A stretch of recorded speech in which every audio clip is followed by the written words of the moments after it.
Artists are too focused on chasing likes instead of looking for the love. There's 8 billion people in the world for you to recruit an audience from, and if you capture 0.00001% of that audience, you're doing quite well for yourself. Brian Way, he ended up making tens of millions of dollars off of sound libraries and show cues and syncs. Just create a service or a product that becomes in demand, or find a way to ground yourself into something. What is going on with crypto today? You have to have balls and you have to have convictions. I have a screenshot on my computer that I'll share with you where I traded away nearly 1,000 Ethereum at $7. Liar. I swear on my life. That would be worth like a lot of money, bro. Educate yourself on what your goals are and just buy the major caps, man, and just let it ride. Seeno Shahrooz is the ultimate hybrid of creative and entrepreneur, producing and marketing for some of today's biggest artists while making major moves as a crypto mogul and investor. Today, he's pushing culture forward at the crossroads of blockchain and music.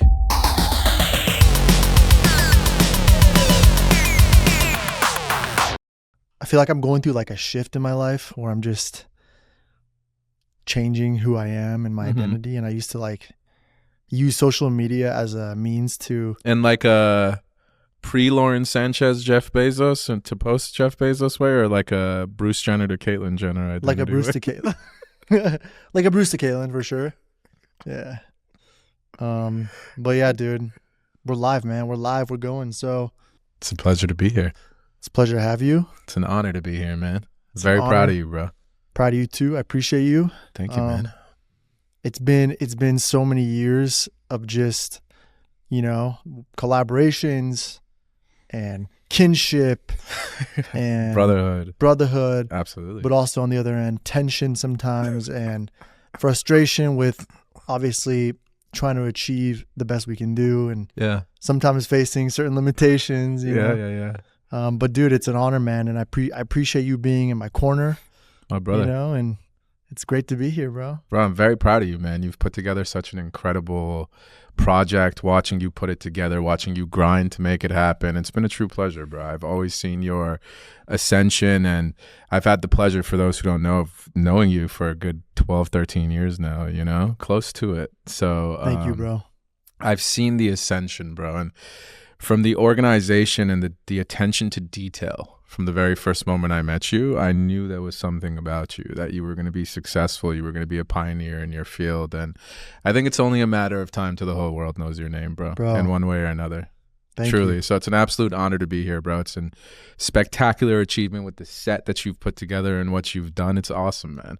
Watching this roll out over the first couple weeks, I've been like, there he goes again. You know, that's what a rod does, dude, man. Thank you, bro. Thank you. Yeah, brother. It means a lot. And yeah, man, we just want to be great at everything we do, you know? Absolutely. Just like you, right? God Attention bless to detail, bro. And wanting to be the best version of yourself. You know, when I met you, 2012 maybe, right? Yeah. We were both, you know, pursuing different things in similar industries, right? Yeah. We were in producing, music production. Yes. And I was in film production. Yes. And one thing, you were one of the first, you might have been the first Iranian I met in the industry. I think you were, actually. Wow. It was you and Alex Nazari. And I don't even know if, I think he's part Armenian. He's like a director. But anyways. I know Alex. Yeah. So when I met you, I'm like, who is this guy? I like his hair. I like his dude. Pre-crypto trading, you know? When I still had it. You had a good vibe, though. You had a good aura. Thank you, man. And I remember we met. I was shooting a little promo. We met on a couple occasions. Yeah. Through different people. But one of the first times, it was either the first time or the second time. It was an Iranian studio. And it was actually a Persian studio. Like, I remember the outside was Rumbo. like, what was it called? Rumbo. Yes. Yeah. And I think that was when early Post Malone was recording, you said. And Yeah. That was an era. Yeah, man. Like right before White Iverson, right? Right before White Iverson. When I actually ended up rotating out of that studio, that was where Post Malone rotated into, which was just like crazy connections. And I had the pleasure of his former manager, Dre London, who's the man. Dre doesn't manage him? Not anymore, no. What? No. Yeah.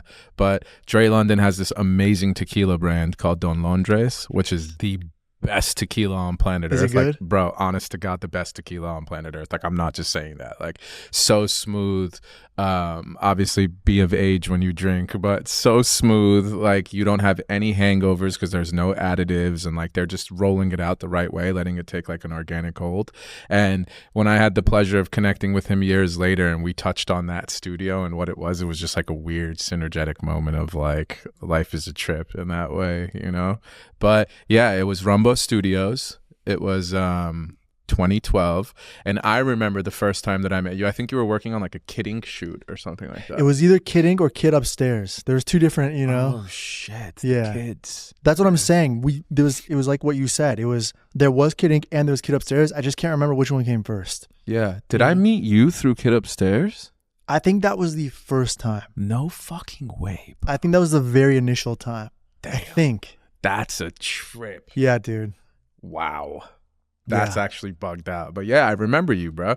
I remember you were sharp. You were young. I liked the way you were shooting. Like at the time, I thought you were just doing photography stuff. I wasn't aware that you were doing like video stuff. And I think like you had asked me if like you could use the studio room or something to shoot in because I had the bigger room there at the time. And like it was just like some weird like, yeah, sure, I'll help you out. And I just took a liking to you. And that was during the Born Original days. Yeah. For those who don't know, Born Original was this OG production collective we had. Yep. It was like a collective. We were kind of a company, but it was really like just a group of creative artists, and it was like maybe 5 of us, and we wore different hats. So it was like we were kind of doing everything, like directing together, producing together, editing, but we all had sort of specific things. Like, you know, Connor was like the creative one. James was like a very into cinematography at the time. Yeah. I took a lot of like the producing and editing roles. And then together we kind of all collaboratively directed, and you know, bro, it was like the Oklahoma City Thunder in like 2012. It was like Westbrook, Harden, and fucking Durant. You guys all ended up becoming monsters in your own ways, you know. Yeah. James is doing his thing now, crushing it on the videos. Connor's out of here with the art, you know. Yeah. So it was you guys had a very interesting dynamic, man. It was a super crew from a young age, you know. Yeah, it was really cool. Yeah, that's back when we were shooting $1,000 videos. $1,000 videos, man. And like somehow making it work and making it amazing, you know? But yeah, man, it's been a blessed run, bro. I want to get to that, actually, just the topic of stretching a budget. But before we get there, I want to just talk about kind of your roots. I'm fascinated because, again, I only know really a handful of Iranians in the industry. I mean, now I know a lot more. Yeah. But then especially it was even more taboo to be Iranian, to pursue anything that was outside of medicine. Like if you were Iranian, Middle Eastern, or Asian, or Indian, you were generally in medicine. You were generally in law, engineering. Yeah. That's pretty much it. For sure. Anything else was slightly similar. Like if you didn't do engineering, you worked in business that still conducted, you know, business with engineers, or it was like you'd be in that tangent. Yeah, you either like sold them the parts, or you either sold them, right, or like you were one of them. Absolutely, bro. So what? Go ahead. I had the blessing of just having very open-minded, supportive parents. You know, my parents are first-generation immigrants like yours. They exited Iran during the revolution. My dad 79. Yeah. My dad fought in the war, the Iran-Iraq war, is a survivor in many lucky ways. Like he has some crazy stories. He had an instance in the war where he like slipped where he was walking out on a field and like literally happened to like hit his head and like doze off for like a couple minutes. And as that was happening, there was like missiles and bombs dropping all around him and shit. How have I never heard this story, bro? Yeah, bro. Absolutely insane. So my dad always says that he's had like a 3rd, 4th, and 5th chance at life, you know? Yeah, bro. So watching my parents come here and watching them grind and hustle and persevere through the struggles that many immigrants face till this day, right, is like you got to make it work by any means, and recognizing that they never ever allowed it to feel like we didn't have enough, right? I was blessed to have love in the household. I was blessed to be raised by 2 loving parents who never made it feel less than anything else, right? Like they always made it feel like we had an abundance, even though I know my parents were struggling. We lived in a small place. Like my brother and I used to share a room that was a bunk bed that was in my parents' room. My sister, being the older one, had her own space, but you don't realize this stuff when you're younger, like how difficult it really is for them to make it happen, you know? It felt normal to you, huh? It felt normal. It's like the only life that you know? So I learned hustle from my dad. My dad has the craziest work ethic ever. He was able to get himself to heights just through perseverance, hustle, the will to make it happen. And I was blessed, bro. I was blessed to have very open-minded parents in every regard. Like, they didn't raise us under any strict religious guidelines, like just good morals and be good to people, right? My parents always said, when you're of age and you're old enough, if there's something that you believe in that resonates with you, pursue it, believe in it, practice it, just be good to people. And my mom was in the radio industry, the Persian radio industry. So she actually used to be like the jockey. Like, she used to be the one that would speak on the radio and broadcast to like hundreds of thousands of people around the world, right? So I was in studios from a very young age. I used to be in the radio station with my mom and watch her like work these faders on the radio board and the analog boards. And Persian radio? Yeah. And in New York? Yes. And he used to broadcast all over the world. Yeah, man. So like, my mom used to also host and throw events and concerts for all the Persian artists. So like, they were always around when I was younger. Mind you, how I had the connection to the studio because it was owned by a significant Persian artist at the time. And through family relations, I was able to get in there, right? And what happened was, my mom would throw these concerts and she was on the radio, and I just became fascinated with like the buttons, the lights. I loved pushing stuff. She would let me hit record and play around and stuff. And then they had this booth where it had like the soundproofing, where like I would constantly go and like pick at it when they would tell me not to, but I just became fascinated by the process of recording.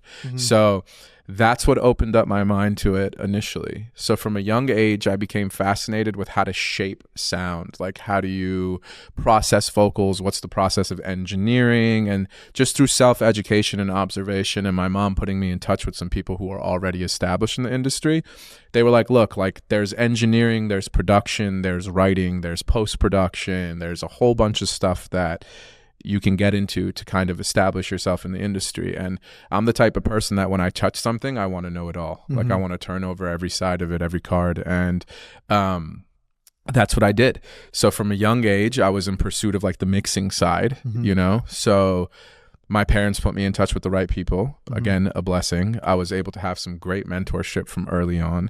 People who showed me the ropes with engineering. Then I realized that from engineering, it takes like an extreme amount of patience and a very you have to pay attention to the acute details, like the very minuscule details of making a mix be mastered. And you have to have a very specific ear for it, you know? So that evolved into wanting to know production, getting into production, working with that. I always had a passion for poetry from a younger age. So writing came into it. You realize that production and writing kind of go hand in hand, right? I built a studio, Ohm House, which you're aware of, in Woodland Hills. Thank you, brother. Woodland Hills, which was a blessing because it brought so many people through the doors. And then over time, being in a city like Los Angeles, you're surrounded by heavyweights and titans, you know? Of course. So I had the blessing of being aligned with some people who are already very well established in the industry in that regard, and far more talented than I was in the space, you know? So recognizing what was true to me and what made me the most comfortable and what put me in the best position to prosper was on like the more executive production, managerial side of things, you know? And that's where I found a comfort to my pace of life. Like, I got burnt out really quick when I was younger, like when I was 23, 24, 25. It was really difficult for me to put up with those 3, 4, 5 a.m. nights in the studio. As a producer and mixing. And all of it, bro. It was just very difficult for me to keep up with that lifestyle. Then it was during that era of like the Instagram boom, where like you had to put on this certain like front and play this game of like representing yourself as like these successful producers, and you know what I'm talking about. Game, man. It was a game. It's a facade. It is a facade in a lot of ways, because it is a smoke and mirrors approach until you get it, right? And then once you get it, it's like you're the man, and like you really can stand on what it is. But I've never been that type of guy. Like, I like to keep a low-key brand. I don't want people to know everything about me. Course, like, that's and you just don't want to. You're not the type of guy to fake it till you make it. No, I can't. You know? Bro. I can't. So it's like one of those things where I couldn't play along with that side of it. Yeah. So I realized, like, okay, how am I going to carve out a little niche for myself? One, make sure you keep good relations with these people who really are doing it and getting after it, and learn how to kind of integrate yourself into that equation of like, play ball, right? Yeah. And I found that through the management side with executive producing and managing, which ultimately turned into managing and marketing, etc., which has been the most abundant blessing of my life, man. It helps me survive. Obviously, it's a means to make ends meet, and it also complements my pace of life, man. It's something that makes me happy, that I'm really good at, that I love doing, the overarching vision, and like that's just kind of where it settled for me. No more 5 a.m. nights. Nah, man. From time to time, like if it calls on it, it's different when it's every night. I have a story. I have a friend. He's a producer, and well, actually, he's an engineer, and he works with. I think he's tied to Interscope, I believe. Okay. So he'll work with a lot of Interscope artists, So this guy, he was a producer. He was working with Interscope. He was contracted with different big artists. Okay. And he was working like crazy nights, right? And and I learned this about him recently. He's a super nice guy.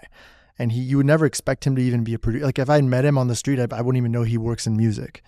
But he told me that he got a heart attack, and he's like literally in his early 30s, And he said in his 20s, he got a heart attack because he was up so many nights and he was lacking sleep. He was relying on energy drinks and drugs like cocaine and things to keep him awake. Jesus, and he just said at a certain point, his heart started feeling weird, or not his heart. I think things started to feel numb, and he had a hard time concentrating. And so he felt like it was an emergency, and he went to the ER, and he was having a heart attack, Holy fuck, bro. And he completely, from there, it was a wake-up call to him to really look out for him, for his life, for his health. And that's one thing that happens in this industry, is that we create this. I think now the mentality is changing, but when we were coming up, especially, it was like hustle. It was just hustle culture. Yeah. Sleep is not important. Sleep is for the weak. Sleep is for the weak. Fuck sleep. I'm not making money while you're sleeping. Like, that was a thing, Exactly, man. And I think, now people are starting to value or realize the value of sleep. Yeah. And just having a normal routine. And absolutely, bro. And so did my friend. And this guy has completely flipped his life. Now, if an artist wants to work late, he'll at least carve out, like, clear the next day to just rest and not, fall into that cycle. Yeah. Make it like a nightly thing. Don't make it over strenuous. You know what I mean? Yeah. I think the work-life balance is something that our generation, and especially older generations, have had to struggle with, right? It's like, that's exactly what I'm talking about. It was that culture and that era of like grind till the fucking wheels fall off, like tape your eyes open at the computer, like do not sleep, like get it. And like that was the culture that was appreciated and applauded. It was like the post this on your story and time tag like 3:30 in the morning, you know what I mean? Dude. To let people know that you're getting it. And like it just wasn't for me, man. And being true to myself, it was one of those things where through some external psychedelic factors, you could say, I found spirituality at a very young age, or at least the idea of it, right?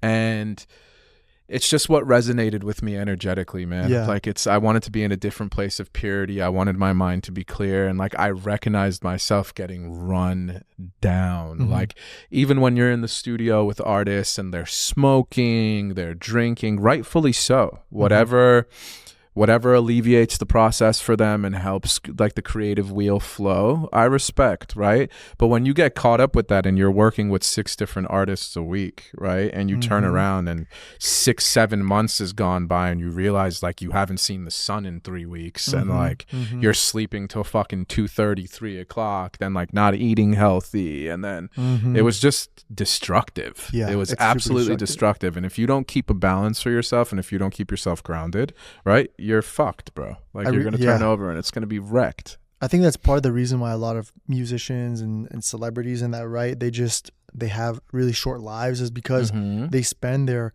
prime years fucking up their bodies, especially musicians, you know? For sure, bro. All the late nights, like you said, all the shitty food they're eating, and all the drugs more than anything. Over habits. Everything, it's the drugs. Drugs over everything, without a doubt. And it's always like the typical go-tos. It's like the coke and whatnot to keep them going. And the stress that puts on your cardiovascular system is just like unbeknownst to us all, man. And you think you're invincible when you're 21 to 27, then you turn around when you're 40 and you're like, oh God, like my liver hurts, my kidney hurts. Like, this is fucked, you know? Dude. So it's an interesting dilemma to face, man, for sure. It is. I want to piece together your timeline a little bit because there's a lot of you've had a lot of insane revelations, a lot of, you know, changes in your career, right? From producing to management and now more of like an entrepreneurial role. Yeah. But I just want to kind of piece things together. So you were a kid, you're growing up in New York, right? Yes. So your parents went from Iran to New York. Was that the Oklahoma? Actually. Oklahoma. Yeah. Were you born there, or were you born? I was born in Oklahoma. Yes. Okay, so But Oklahoma. When I was a year old, they moved to New York. Okay. Raised in New York. 16 years old, moved to LA. Okay, so before the LA move, I want to understand what point. So your mom was doing the radio shows, and you were in the music. Seeing the music scene, kind of, right? Somewhat, yeah. Sort of. Yeah. But with that radio, with her exposing to you to radio, at what age would you say you had your first moment of exposure, you know? Probably from 5-6 years of age. And at 5-6 years of age, would you say that that's initially when you thought, oh, I kind of want to do this as a career? Or? Yeah, I was intrigued by it. So like it was like some natural fascination of wanting to understand what the buttons did and like why is she moving faders up and down, and like in between recordings I would play on the board. And you've seen recording consoles and analog consoles. They're massive. Huge. They're so expensive. They have anywhere from 12 to 24 to 48 channels, sometimes even more, right? Depending on where it's at and what the purpose is. But I was just so intrigued by it, man, and like I just found this fascination with it. And I would say the point in which I really thought to myself like I want to make this a career was when I was like 11-12 years old. Wow. Yeah, man, because I was very like poetry driven, would always write poetry at a young age, so that intrigued me on the writing side. Like I still have lyric sheets from when I was younger of trying to write songs and whatnot, and it kind of like just one thing led to another. So it was like at 11, 12, 13 when I really decided that this is something I wanted to pursue. And it was part of the catalyst as to why the transition to Los Angeles also happened, right? Like my brother came out here first. My parents wanted to migrate out here also.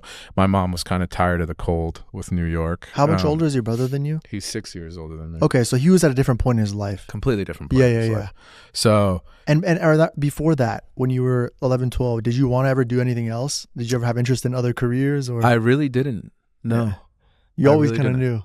Always knew, and I always just had this inclination, like call it destiny, call it what it is. I most certainly believe in manifestations, right? And it's like, it's what I attracted to myself. Like it's what I always thought, and the frequency in which I would continuously process and vibrate, you know? And it just ended up becoming something where chance opportunity and chance encounters through my mom's relations, through other relations, like I just got introduced to the right people, you know? So one of the early mentors I've had in the space is this gentleman named Brian Way, which I believe you know who he is. Man. He did the Lioness project with us, you know? And Brian's a legend in and the Persian side of the industry and the American side of the industry. He has worked with like the Milli Vanillis, the Paula Abduls, the Danny Elfmans of the world, and is just an incredible individual. And he taught me a lot, man. He taught me a lot about like what it really takes, how you make money in the industry, like how you have to position yourself, and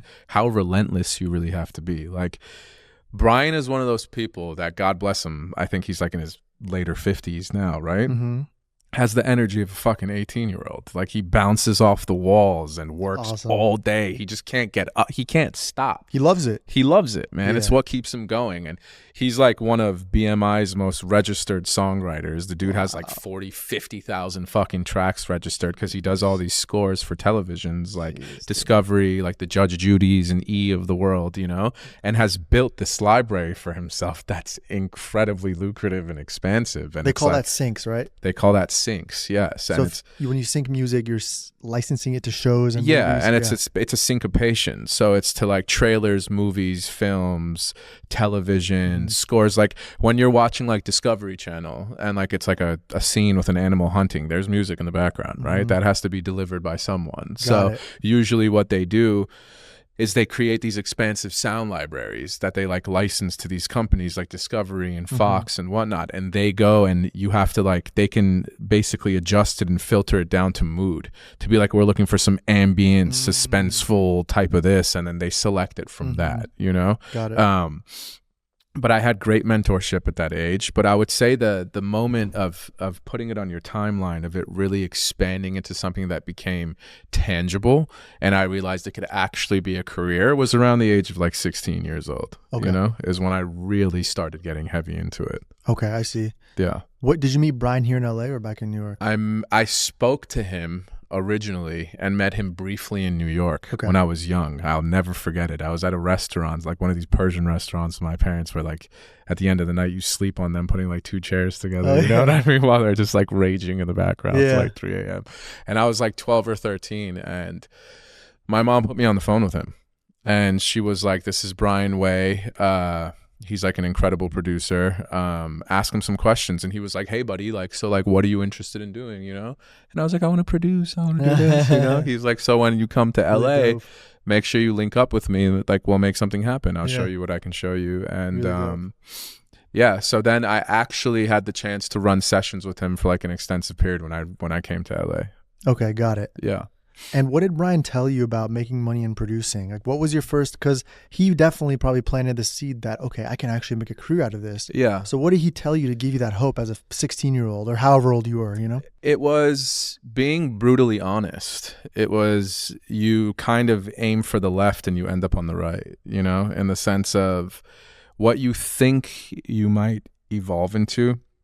You have to stay open-minded to know that sometimes you have to play a different role in order to actually make it monetizable and actually survive in the industry. Like, Brian's dream was to be one of the biggest record producers in the world. Like, he wanted to do all the major artists. He ended up making tens of millions of dollars off of sound libraries and show cues and syncs, right? So it was the open-mindedness that he told me to have that actually allowed me to evolve and make something happen for it. Just create a service or a product that becomes in demand, or make yourself interchangeable. Like, you can't be replaced. Yes. You understand what I'm saying?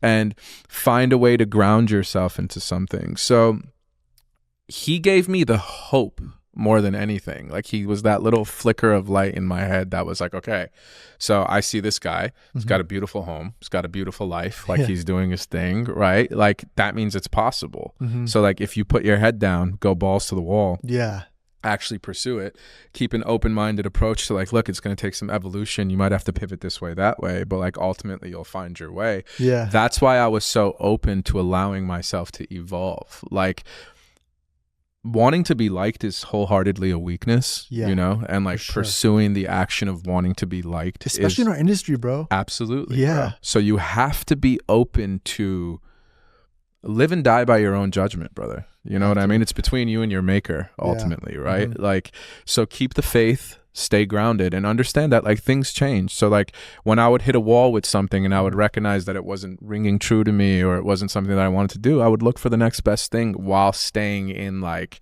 the niche of the industry, right? So it's like, at first, like I told you, I was doing these sessions and running myself into the ground and whatnot. And then I realized, okay, there's obviously a demand for sessions and a recording space, right?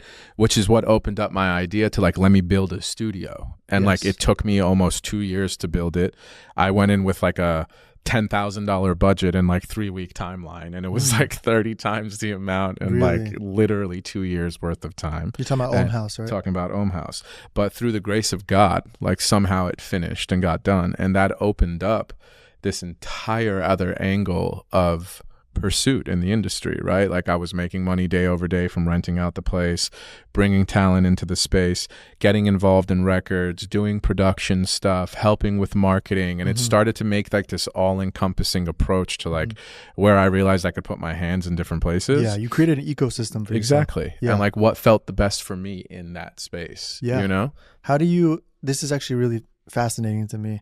You know, you're going in with a goal, you have a budget and a timeline. Yeah. And like you said, it went 30x of what you minimum wanted to spend, right? Yeah. So how did you even get the financing and the means to make that happen? Oh, bro, by any means necessary. Like I was picking up gigs, anything that I could pick up, like helping out around my friends' studios, like I had a homie who needed trimmings done. I was helping with trimmings. He was paying me down by it. Like literally, brother, anything that I could do, I'd go work during the daytime, hustle my ass off, sell mixes, do this, take commissions from other things, whatever.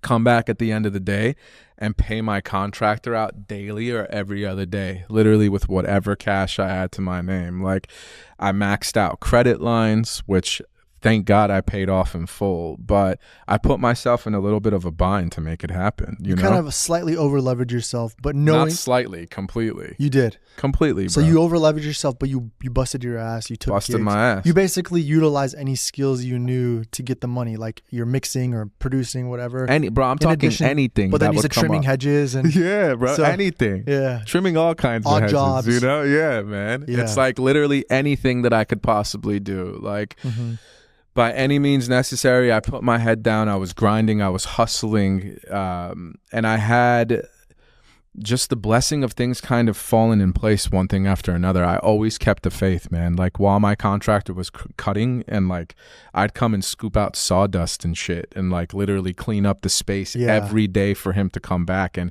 he was a blessed guy, man. My boy Tommy, you know, God bless him, man. He's in Buffalo now, but he was just a blessing, man. He was the only guy that was willing to work with me on like a day-by-day basis. And then it was one of those things where I'd build it out like section by section. So like I built out the control room first. I'd bring people in, book them for sessions in a control room with like 80% of the studio still covered in like sheets and drywall's not even up, just like a mess, you know? But people saw what I was trying to go for, and I had the blessing of like them just being a little bit open to it. So like I'd book this thing out and then like continue to build out. Then one day I come in, my contractor's nowhere to be found.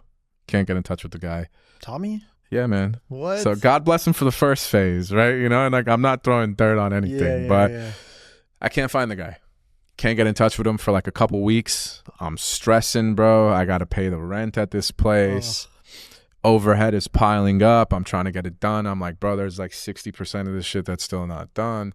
And then I had to make it happen. So I get put in touch with this older gentleman named Reza, who's like the OG of OGs. This guy's just so detail oriented, so good at construction. And it was like this karmic relief that was delivered to me because he was willing to work with me room by room. Bro, if this guy told you he was going to be there at 5:15, he'd be there at 5:05. Wow. Like that type of guy. Like would show up, come professional, manage his crew, have them bang it out, clean up himself. You come into the site like spotless. Shout out to Reza June, man. Bro, Reza's a legend, man. Honestly, highly recommend for anybody that ever wants to do work, you know? And he was just the type of guy that truly, brother, I felt like it was like some karmic deliverance, you know? And just abundantly grateful for this guy. Like he helped me make it happen little by little. And over that like remaining like 7-8 months, I came in one day and it was finished, you know? Amazing, bro. Yeah, man. So how long did the studio take you in total, would you Almost say? 2 years. 2 years, that's right. That's right. Almost 2 years. And legitimately cost me like hundreds of thousands of dollars, like no exaggeration, you know? But now it's a beautiful 4-room studio. It's like 3,000 square feet. It's really beautiful. nice. Upstairs, downstairs, has artist living quarters. It has the showers, the rooms. It like, I made it into what would be like my dream playground in a way. Wherever you know? you would want to work out of, you made it for yourself. Absolutely. And you invested in yourself. Yeah. And I had the blessing of a really good partner that grinded with me when Majid came through, you know, who's the most gracious and loving individual on planet Earth. He's amazing. This guy can't, like, literally wouldn't hurt a fly. Shout out to Majid, man. Literally Shout the most amazing, like, literally the most amazing guy ever, bro. And I just had good guidance, bro. Through us putting our heads together and grinding and pushing things and making happen, like, it delivered, bro. Put your head down and do the work and shit happens, you know? Let's say someone's moving from Arkansas or Nebraska, or in general, let's say someone's moving from out of state. They want to come here to LA or one of the big cities and they want to get into music, right? Yeah. What steps do they need to do, or what steps do they need to take to succeed in the industry? And do you think it's worth them first working at a studio or just trying to build their own, you know? I do recommend working at it. It depends on what they want to do in the industry, right? Producing or mixing, let's say. I would wholeheartedly recommend that they work at a studio because like you can put yourself through like an educational course, right? And there's a lot of good like 101 programs online, especially these days, that like show you the ins and outs and like the variables of what it is, right? But ultimately, I think the best experience and best teaching comes from a hands-on approach. Like that's where you're really going to learn the most. Like you can read textbooks and you could see what an equalizer or compression does, or like what this bell curve is going to mean, or yada, yada, yada. But it's the same thing with your industry. Like you can read about a camera or you can grab it and just go to fucking town, start shooting, start figuring out editing. And then that's when you realize all the other variables that they don't teach you. So like once you film something, you realize that every aspect of it is just as important. The pre-production, the setup, the lighting, the staging, the wardrobe, what the post-production is going to be, color correction, VFX. Like it's the same thing in music, you know? So it's like one of those things where you realize the multitude of layers that exist in your industry, and you need to figure out how you're going to go about obtaining that knowledge. And the best way to do it is to be hands-on and to study under some great individuals. Find talented individuals and just observe, ask questions. Like, do not be afraid to ask those questions. That's the way you learn. And like, that's the way that I've been able to carve out and understand so many different parts of these industries, just by being surrounded by people who are really fucking good at it, you know? Yeah. So find mentorship. Absolutely. Get in the field. Get in the field, bro. Like, get your hands dirty, man. Don't be afraid to ask questions. And ultimately, above all, don't be afraid to make mistakes. It's a fucking Command Z away from being undone. You know what I mean? Like, just undo it. Like, but experiment. If you want to be an engineer and you want to be a mixer, like, figure out what every fucking plugin does, you know, like the little effects that you could apply to vocals, to sound, to instrumentation. And the best advice that I ever got from someone, Majid, was he told me the quicker that you understand that music and the creation of music is just problem solving, it's just a series of problem solvings and solutions that you have to find, the more settled you'll be in your approach. Because when you're putting together a big studio or you're putting together a massive podcast set like this, it's more of the troubleshoot that you have to get right and figure out than anything. There's all troubleshooting. Yeah. There's 3 cameras that you can point in directions, but then it's like, fuck, like how do these syncopate? How do I get it to record the right way? How do I sync things up? It's all troubleshooting, right? You have to figure out what makes you such a viable director and such an epic creator. Is you have 3 or 4 different ways of getting to the same point. You understand? Like, you know that if this light goes out, like we can try it this way, or we can do it this way, or we could angle it this way, or maybe we tighten the frame this way, etc., etc. It's the same thing with music. Like, if someone wants you to do something in particular, especially as a producer or an engineer, and is like, help me get my vocal to this place, like, it can't just be a one-way approach of you being like, okay, let me just put this one reverb on it and crank the auto-tune and hope that it works. When you have 3 or 4 different routes to get to a solution, that's what makes you really dominant in your field, you know? And that's what makes it so that you're irreplaceable, because you are such an essential piece to the equation, because you just make the fucking engine go, you know? And that's where you have to get yourself. You have to figure out how to get to a different place from 4 or 5 different angles, and not be afraid to experiment. You know, really become a master of your craft, because there's people out there, bro, who are really fucking good at what they do. You know, really fucking good and very fast. They are. Especially in Los Angeles. They're monsters out here. There's a lot of monsters. It's the creme de la creme. So You have to be willing to get in the trenches and really fucking grind and make it happen, you know? Learn a little bit about everything, get familiar with all the little skills, but then dive into whatever really speaks to you, right? Of course. You could say that, you could say that as a director yourself, bro. For sure. Like, you know how to color, you know how to edit, you know, you have the basic principles of lighting. And of course, there's people that you delegate to that get paid a premium to do it better, but you understand every aspect of your set. Yeah. You understand? Exactly. Whether it's the PAs, whether it's this guy, whatever, you know you've done it all. That's what makes you a successful fucking director. Yeah. Is like, you know how to speak to everybody. You know how essential every little piece and detail is to a successful shoot. You know, I've had the blessing of working with you on dozens of videos. We've had really big budgets. We've had really small budgets. It doesn't matter what the fuck it is. Everybody has to do their part on a set in order to make it work, you know? Yeah, it's true, bro. Yeah, it's true. I think that's one thing I learned too, is really having an understanding for all the roles. And that's the problem with the generation now. I'm seeing a lot of there's really a new wave of filmmakers coming, right? I can't speak for music, but I can speak for film. And what I'm seeing is that everybody has a level of entitlement to say that they are this, they are that. I am a director.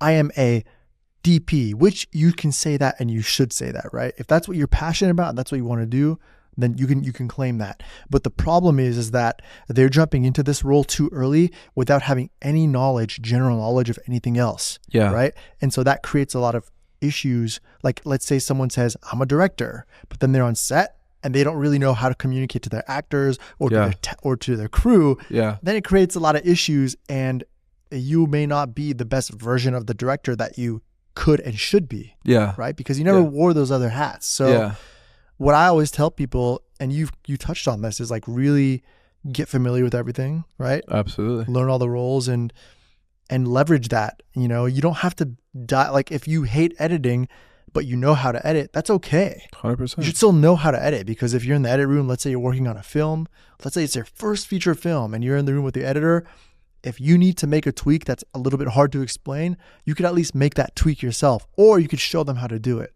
or at least express your thoughts about that, you know? Absolutely. So it's the same thing with music, like what you're saying. And 100%. Music and film have a lot of parallels in the creation process, you know? Even just down to editing, when I see like plugins and you know, the timelines look the same, you know? It's like, yeah, man, it's all just fucking fractals and frequencies and different bends. That's really what it ultimately comes down to. And it's like, I think the key to life is to always find a silver lining in everything, right? So like, it's important for people to want to identify themselves as something, right? Like, it's better than you calling that kid right now that may not know all the other parts, all the other tangible things about it, and me being like, okay, so what are you? And he's like, I don't know. Yeah. You understand what I'm saying? Right. Like, okay, I'm a director. Okay, cool, I get it, right? Yeah. And through the natural progression of their career arch, like, they're gonna have to figure it out or they won't last. That's basically what it comes down to. It's a survival of the fittest approach, right? And it's like, I'm sure you can attest to this in a way, right? Like, you had a lot of success at a very young age, but you almost have to take yourself serious before the world takes you serious, you know? So up until you're like 24, 25, and like you're trying to put on this like little bit of a facade and like brand yourself in a way, make sure your invoices look nice and shit, like whatever it is, like to elevate your approach, like you really realize that ultimately it just comes down to the work. Like, the craft has to speak for itself, right? In order for really it to last and make something happen. It's funny. Like, doesn't matter how pretty your invoice is or how it's not at Gmail and your .com email and shit. Or like, you have like a nice website or this and that. That could attract. Yes, they help. It helps. It's not gonna, of course, branding prowess is of the utmost importance, right? Like, you definitely have to have your brand on point. But what I'm trying to say is that what establishes good reputation and actually makes it last and sustains is the work itself, bro. You know? Is the work. Yeah, man. Like, one of your early guests, like, Director X is not going to be Director X if that motherfucker can't shoot and deliver a good product. You know what I'm saying? Yeah. Like, then you have the great branding with his name and how he presents stuff and this and that. And like, that's what builds the legacy. Do you understand? Those are the details of the legacy. But the bread and butter of it is the work itself, man. You can't cut around it. You can't cheat it. You know what I mean? You may get away with a couple early bags here and there before people know you and you're just a good salesman or a saleswoman. But what's really going to last in the long run is like real work, man. Yeah. You know? Yeah. Like the work really does sustain a career, you know? Of course. What I've seen in our industry is there's trendy directors and there's long-lasting directors. And absolutely. And I'm now at an age where I've been in this industry long enough to kind of see and experience both of that, you know? Where people are, I see directors who are highly in demand for about 2 years and then they move on to the next person. But then I've seen other directors who've kind of built names for themselves that make them timeless. So absolutely, it's kind of interesting to see that. And of course, and it's important to acknowledge that ultimately, just put out good work. Yeah, and be passionate about what you do. And be passionate. You know? That's another thing too. Yeah, be for passionate. sure, man. Like, don't do it for the wrong reasons. Nah. Like look at the Christopher Nolans of the world. Like that's how you really establish that legend status. Like I literally said this in one of my episodes. Did you? Chris Nolan, yeah. Did you really? Yeah. That's wild. I told the episode I said he's not chasing little hits, right? He's not chasing blockbuster hits or little. It was a dopamine episode, so he's not going after like little quick trendy things. He's just making films that he likes and he enjoys making. Yeah. And he's put so much time and effort into each and every film. And they're fucking classics. Like when they announce a new Christopher Nolan movie, you're like, oh shit. Yeah. Like something crazy is coming, man. From Inception to Interstellar to what he did with the Dark Knight series to everything that he's done. Everything that man touches just has his flavor to it, you know, and that's really what I'm talking about when I'm talking about how the work will outlast everything. You have to become known for something. Like there has to be a specific touch that you bring to your industry. So like, you know that his movies are always going to be more on the side of realism. He doesn't like to lean too heavily on CGI based components. Sometimes, you know, but it's always, there's a realism to it. There's a progression of character, like the way that he tells his stories, the way that he shoots it. It's always a little bit on like the darker, edgy, moodier side. Like, because it's his touch, it's his flavor profile, you know, and it's the same thing. Like, I always know that your work is like, there's so much substance and depth to what you want to do. You know, all the times that I've worked with you, your ideas are so grand. Like you always have these very epic ideas. There's so much emotional depth to your work and how you deliver it and how you want to deliver it. And I love that about you. I love that there's so much symbolism in your art. Like you pay attention to the details. You know what I mean? And you really love to turn that over and make it mean something. Like let's not just shoot in a field because it like looks good. Like what is the symbolic metaphoric purpose of this, you know, which I really love, man. I admire talent in the world more than anything. Thank you. And people who are really passionate about what they do and they like to put their touch on things, like it's all in the attention to detail, really. Thank you. I appreciate that. And I have extreme imposter syndrome hearing that because I feel like my work's just trash sometimes. But I do, if I agree with you on one thing, I do think that I try to find meaning in everything.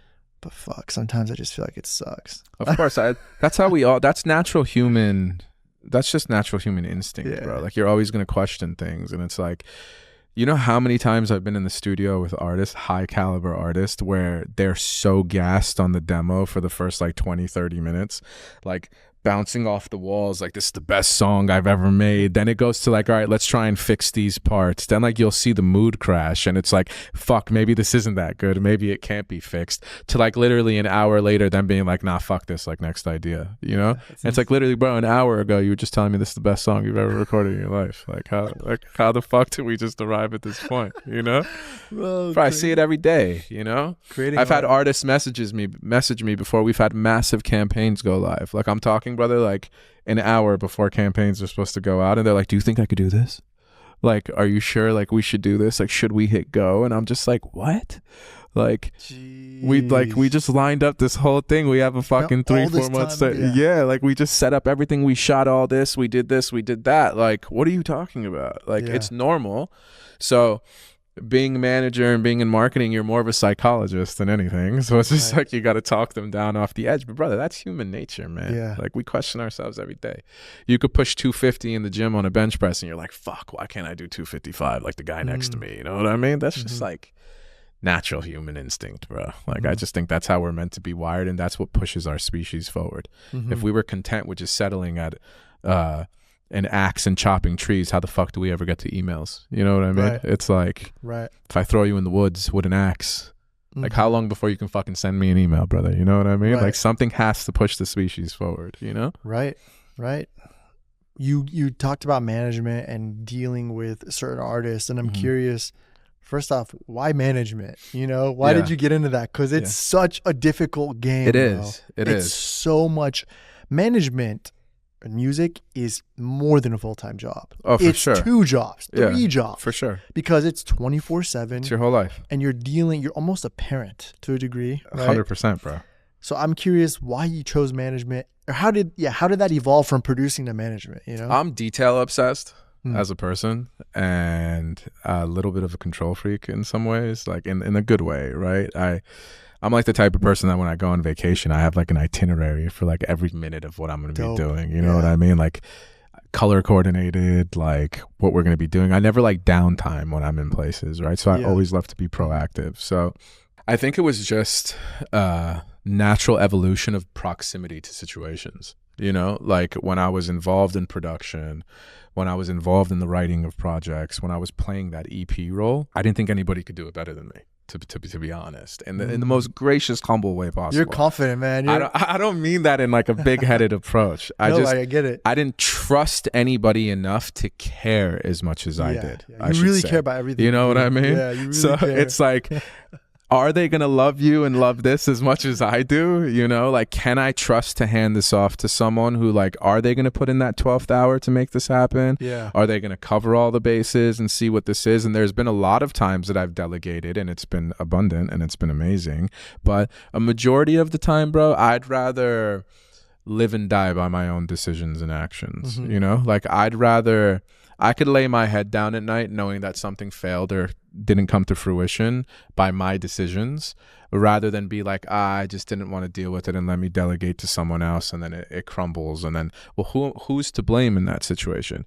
It's not the individual that you bestowed it upon. Yeah. It's yourself, you know? So I'd rather shoot for the fucking stars myself and try and make something happen and live and die by that rather than anything else. So it was like a natural proximity and just wanting to like kind of hang on to every little detail of the situation as much as I could, and not really trusting anybody else to do it. It's very valid, man. Yeah. It's almost like control for the reason that we almost don't trust everybody to, like you said, to care as much. As much. That's and I've really seen that it with is. you, and I love that about you. Actually, I think that makes you like who you are. You know, Yeah, and it makes 100%. I'm a very passionate person, man. You know? You are a passionate person. I have a sensitive side to me. I think that's very important, like especially for younger men to understand. I can't speak to females or however someone might identify themselves as. I think it's important for the younger generation to understand that it's okay to be vulnerable. You understand? And like, there's so many public personas and figures of like people who we don't even have to name, but it's like a toxic masculinity trait that's developed, right? And like that you have to belittle women, or you have to be some type of way, or like keep them in the kitchen type shit. And like, I'm not about that type of approach. Like, I think there's a delicate balance that needs to happen between two beings of light ultimately, right? And it's like, the more that you own and secure your masculine drive, the more that you attract the feminine side of that to yourself too, whether it's in a partner, whether it's in yourself or whatever, right? But that's ultimately what it's meant to be. Like, it's okay to be vulnerable. It's okay to give into certain sensitive aspects with yourself. And I think there's a duality kind of on like a pendulum that needs to exist for people, where men need to be in touch with certain feminine aspects of themselves. You understand? Yeah, especially to be the best version of themselves. 100%, bro. And that's what allows you to recognize your counterpoint in another. You understand? And be delicate and gracious to that type of situation. And it's like the same thing for women. Like, I don't like, however they want to do it. If you want to grow out a mustache and whatever the fuck it is for you, go do it. I'm not judging anything, but I mean in more of like a nature driven, natural basis. Like, women also need to do that for themselves also. Like, they need to tap into a little bit of that masculine energy in regards to self-protection, self-preservation, certain things. And I think that's what allows for like prosperous relationships and just prosperous psyche, you know? Like, you don't need to hold up a front, bro. Like, the right person will think you're a man in all the proper ways. Right. You know what I mean? Yeah. Like, and that's what allows you to cater to female energy and allows her to be in her true feminine form. You know what I'm saying?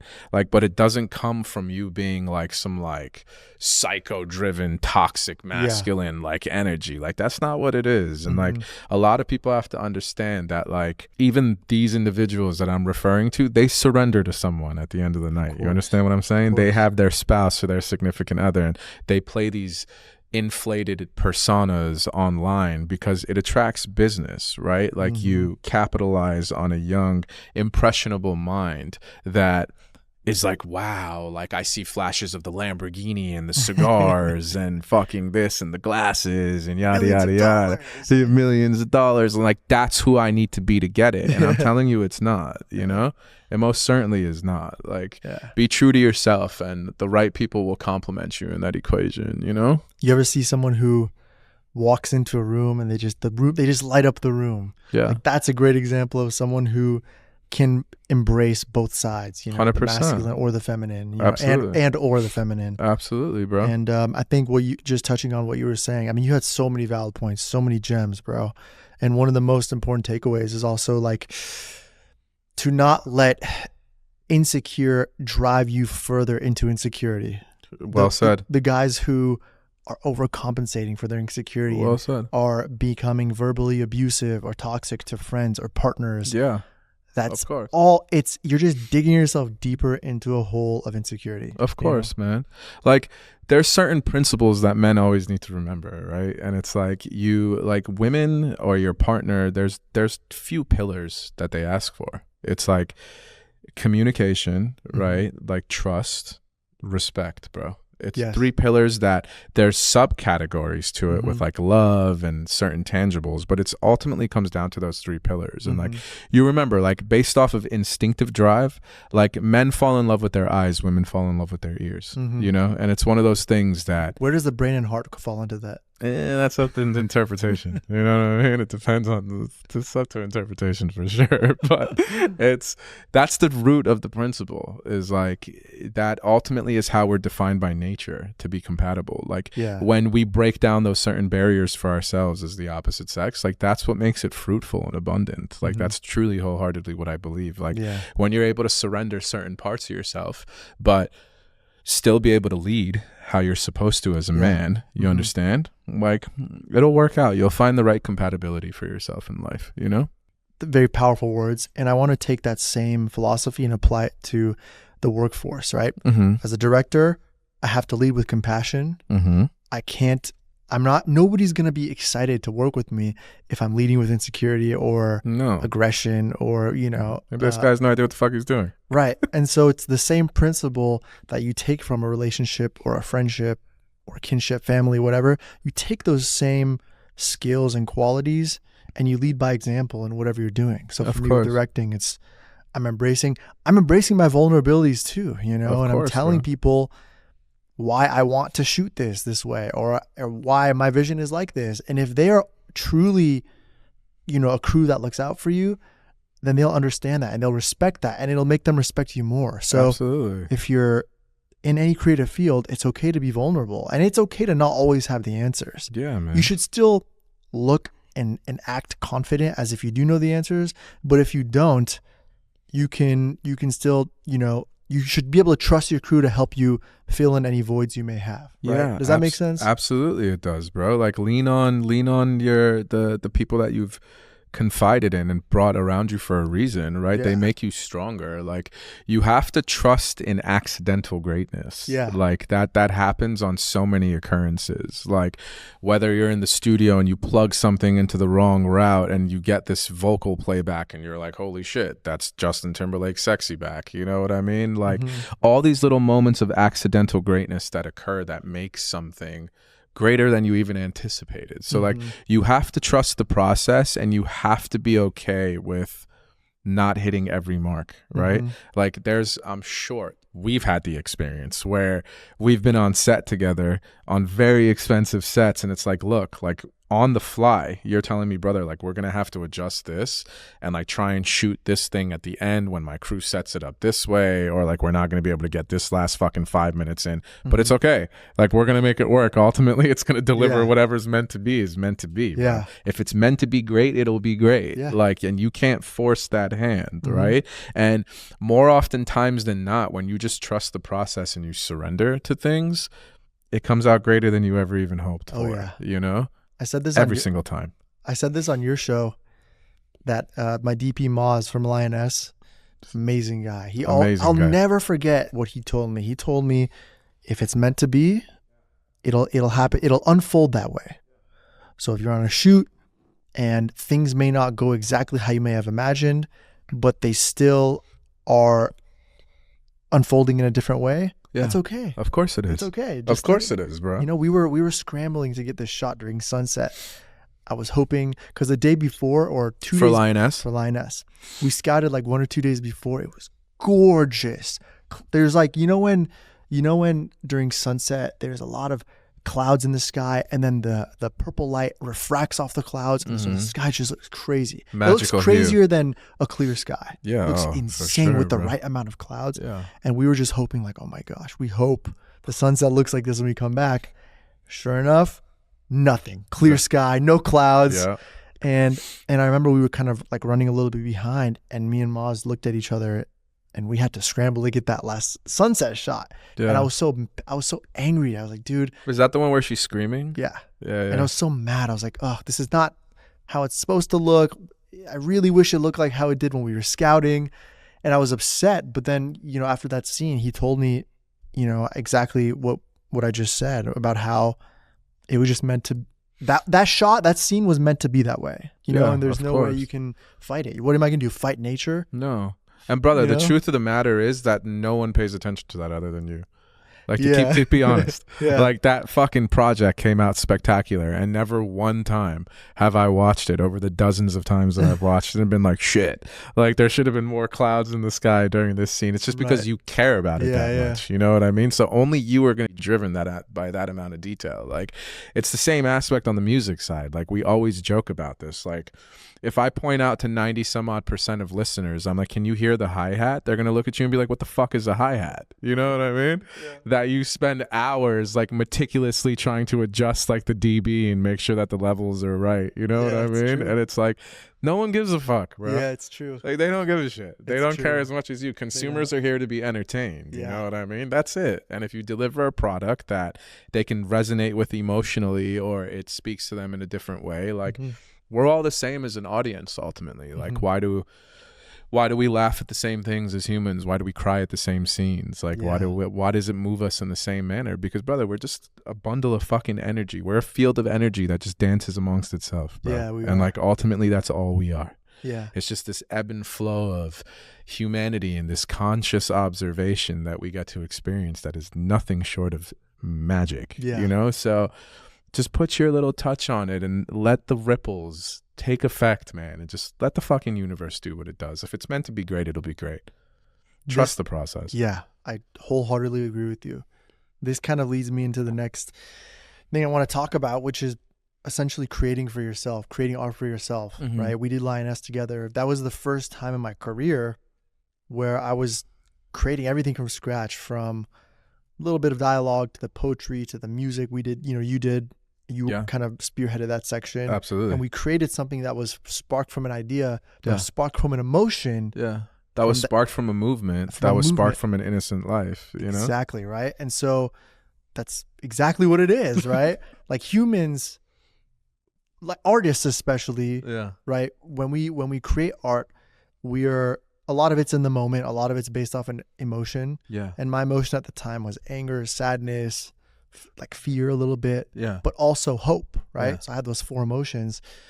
And when I was conceptualizing the Lioness idea, I had a different feeling than I've ever had for any client, because when I get jobs for clients, I kind of fell into this trap of being a director for hire. So what a director for hire is versus just a director is that a director for hire is somebody who people come to knowing you have a skill set and you can deliver a product, and it'll be good. It'll be what they want, what they expect.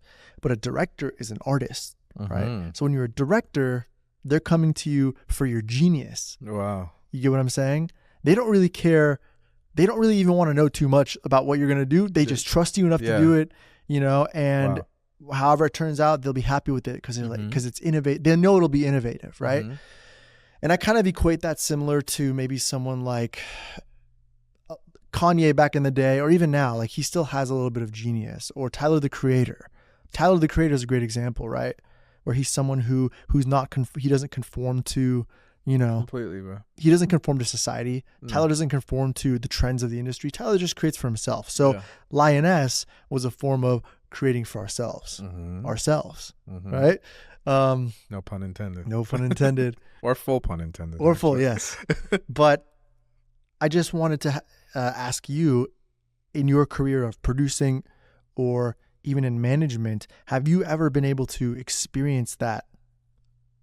Have you ever been able to experience the joy of creating for yourself outside of what your clients, have been doing? Or is that something you don't prioritize? No, I would say I have had the blessing of experience that with an artist like Bridge. It's one of the most, shout out Bridge, man. Shout out Bridge. He's amazing. One of the most supremely talented human beings on planet Earth, right? He's so talented. And forever and always, no matter the degree or caliber of artists that I've worked with, I will forever believe he has the most underrated and underappreciated catalog ever. 100,000%. Like, he's like your favorite artist type. Yeah. Vibe, and he's the one that they all secretly stash on the playlist and like take whatever. They do. And they take notes from him. Of course they do. Remember our Make Me Miss You video? Oh my gosh. Do you remember when you sent me the carbon copy of the video that like literally scene for scene someone replicated? Yeah, bro, a much lesser caliber. Yeah, but like, it was horrible. They still went for a shot for shot basis of Bro, it. I've seen that video referenced in so many videos now. Yeah. I should start. I need to find them.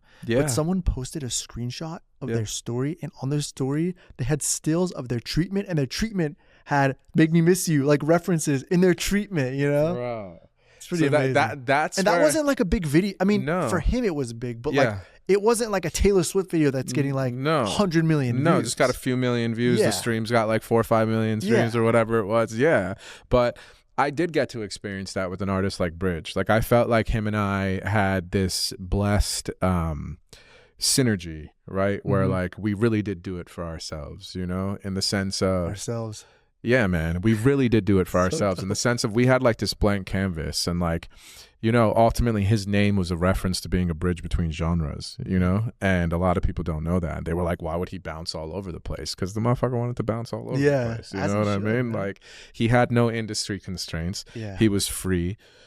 Him and I did a couple things to really pour a lot of gas into it, like fully self-funded operation, and we did have that blessing, man. Like I wrote and produced over 100 records with him, like 9 EPs at one stretch, just dropped. You guys went hard, doing it crazy, bro. Like all the branding, how we were curating content. You were shooting a majority of the videos. It was so good. Like it was so fun. It was so fun, bro. Curated very well. Curated, God bless you, bro. Thank you. That was something that I took great pride in, like being that thread through it all of like we would spring off of each other back and forth, and Yoni had a blind faith in me and I had a blind faith in him, where he would wholeheartedly trust that I could help bring his vision to life, and he knew what I would do with the detail and what my brand prowess was with it. And it was just like this beautiful synergy and platform back and forth, and it's something that I look back on with great pride. Like Yoni and I still work together, love them to death.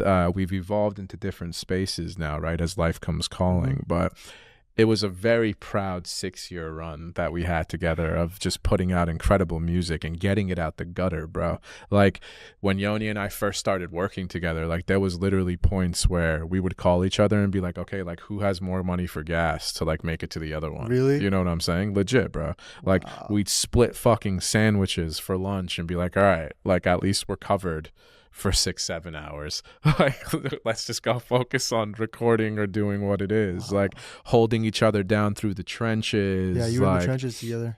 completely through the trenches. So when we had that ascension together and we started getting it and we were able to do what we wanted to do, it's like, bro, fuck listening to the rules, man. Like, we're not going to play by anything. We're going to do it how we want it. We want to do this type of record. We want to do this type of project. And we always try to keep this very specific flavor profile to it, where like it was a slow peel back of revelation of character, you know? And till this very day, bro, I have so many people hit me up and be like, yo, I want you to do something like this for me, or help me curate something like this. And that's the one place they take the examples from, you know? And it forever and always will be one of my proudest stretches of work. And I most certainly got to experience creating for ourselves, which was the biggest blessing ever, you know?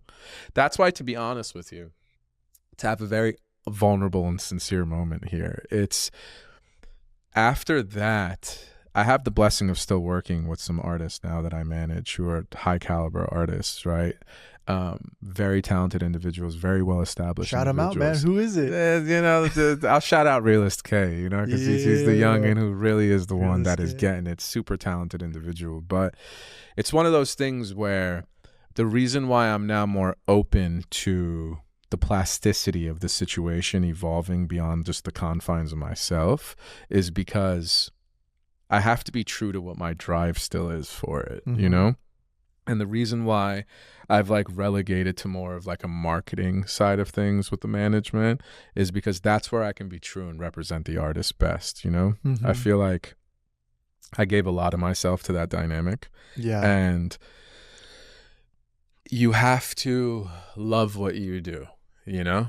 And it's like one of those things where when you evolve past a certain situation, like the fire doesn't burn the same in a lot of ways, you know? It doesn't. Just being really vulnerable and honest, you know? Of course. It's one of those things where I just had to be honest with myself and was like, look, this never really felt the same again for me, you know? Like it wasn't a job. It wasn't work when I was doing that run, you know? It was like straight from the heart, true creation, true curation.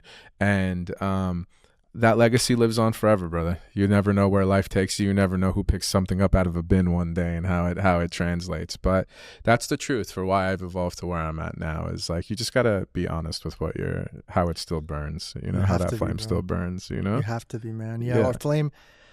The flame. Well, first off, I just want to say Bridge, his music is gonna be it'll be like a collectible item. 100%. Like vinyls, Bridge vinyls, or just his sound is so timeless. And I feel like what's going to happen is in like 10 years when there's another TikTok or some sort of discovery platform, he'll be like ABBA or something. Yeah. And you're like, oh my God, this is insane. Like, how did we miss this? How do we miss this? Yeah. You know? Yeah. He still has like a good audience. Yeah. But I feel like the masses, like it's just people. It's like Van Gogh. I'm pretty sure Van Gogh wasn't even recognized till after he died, right? Yeah, most artists. Artists, right? Yeah.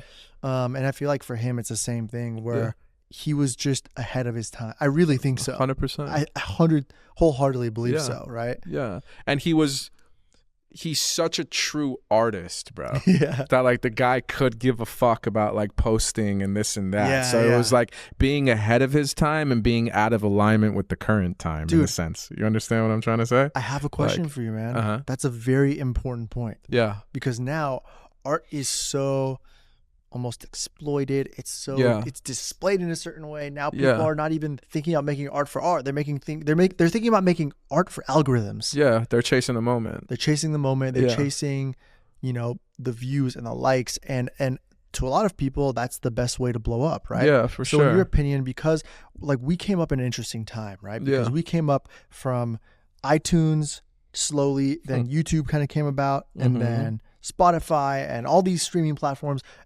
Or even like the hip hop websites like Hip Hop DX, Hot New Hip Hop.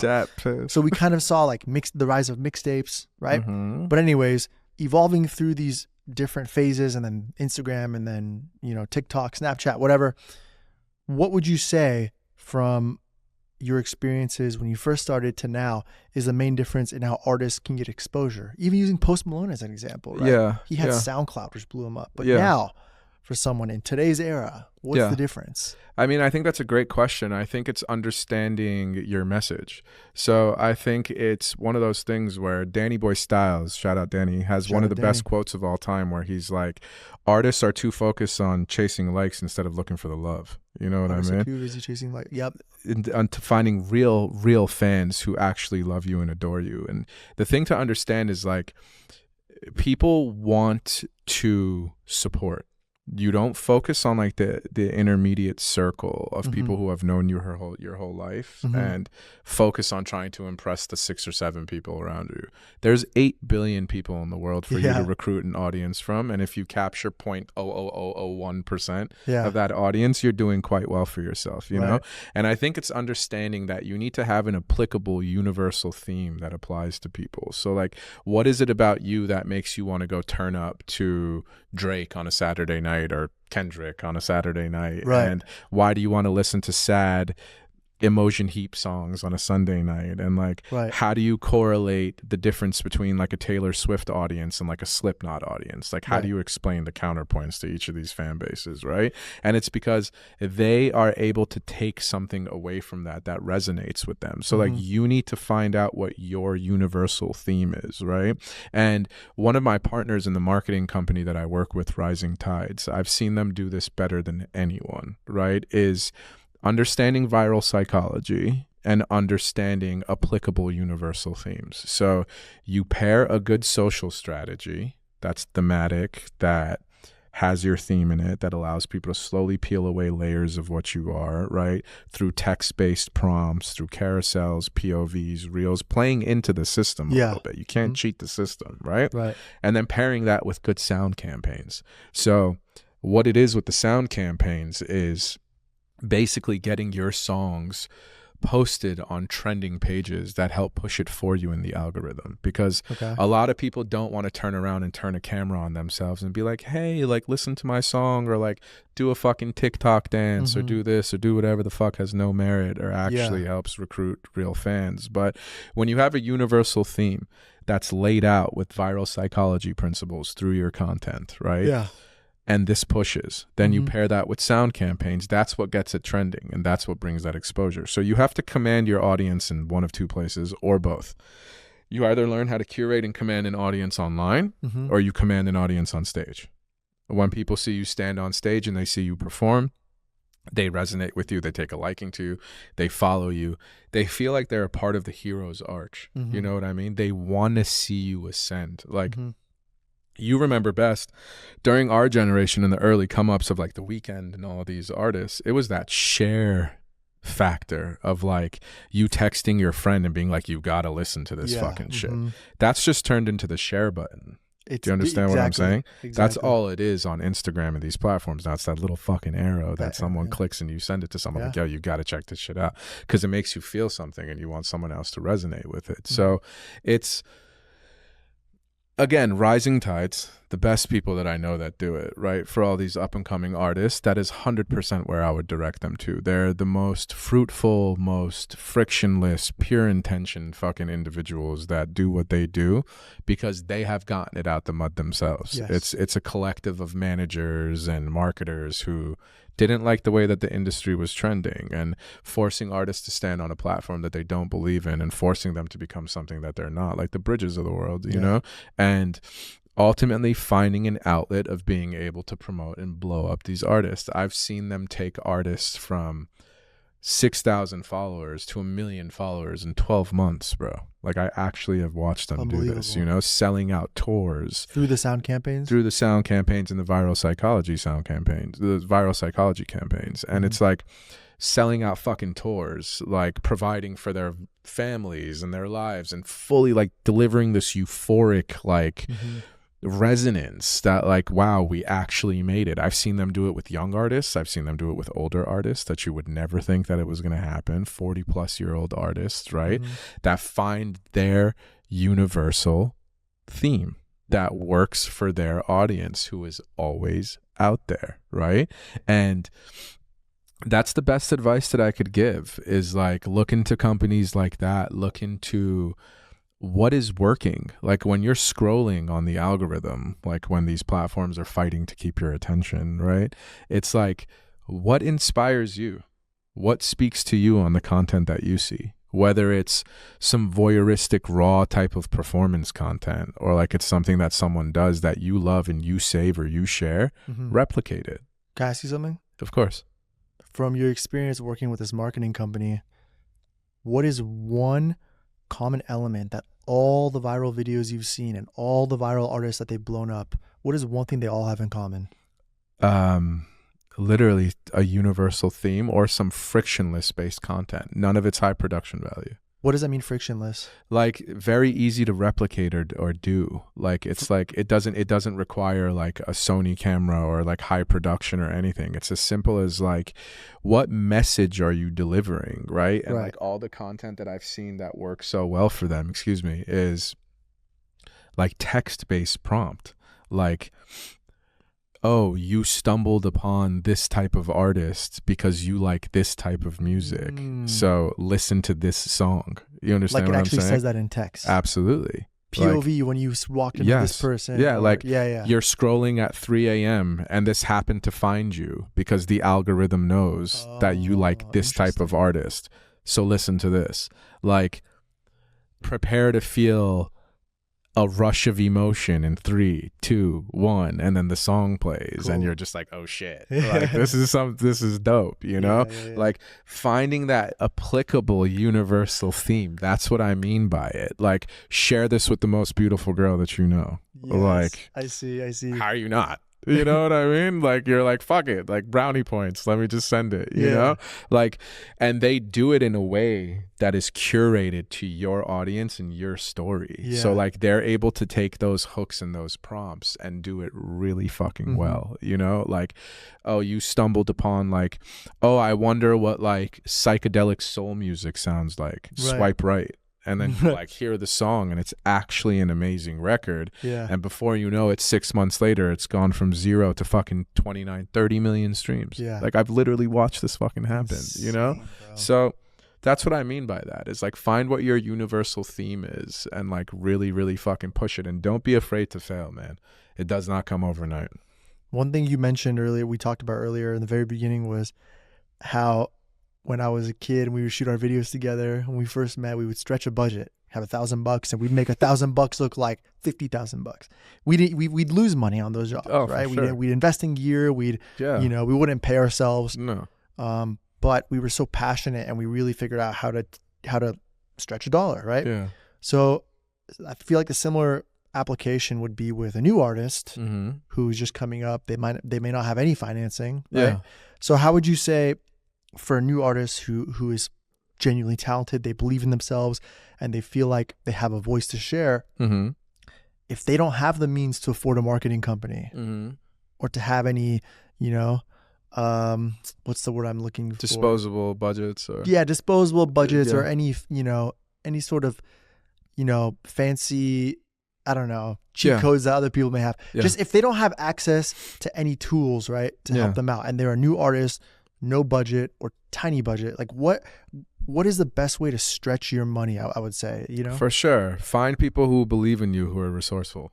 Like that's a very important aspect, because if you don't have the means to make something happen, that's fine. That's where most artists start. But let me see who's around you that believes in you. Okay. Right? I see. Because if your village is strong, and I recognize certain indicators of people that are around you, all right, this kid has some shit. Yeah. You know what I mean? Like if there's certain individuals parked at the table who are resourceful, they're going to be able to piece things together. And at the end of the day, you're going to have to scrap for something, right? So it's like, study the game, find the pieces of content that work, find what artists that inspire you, replicate what they're doing that works to your own flavor and liking. You understand?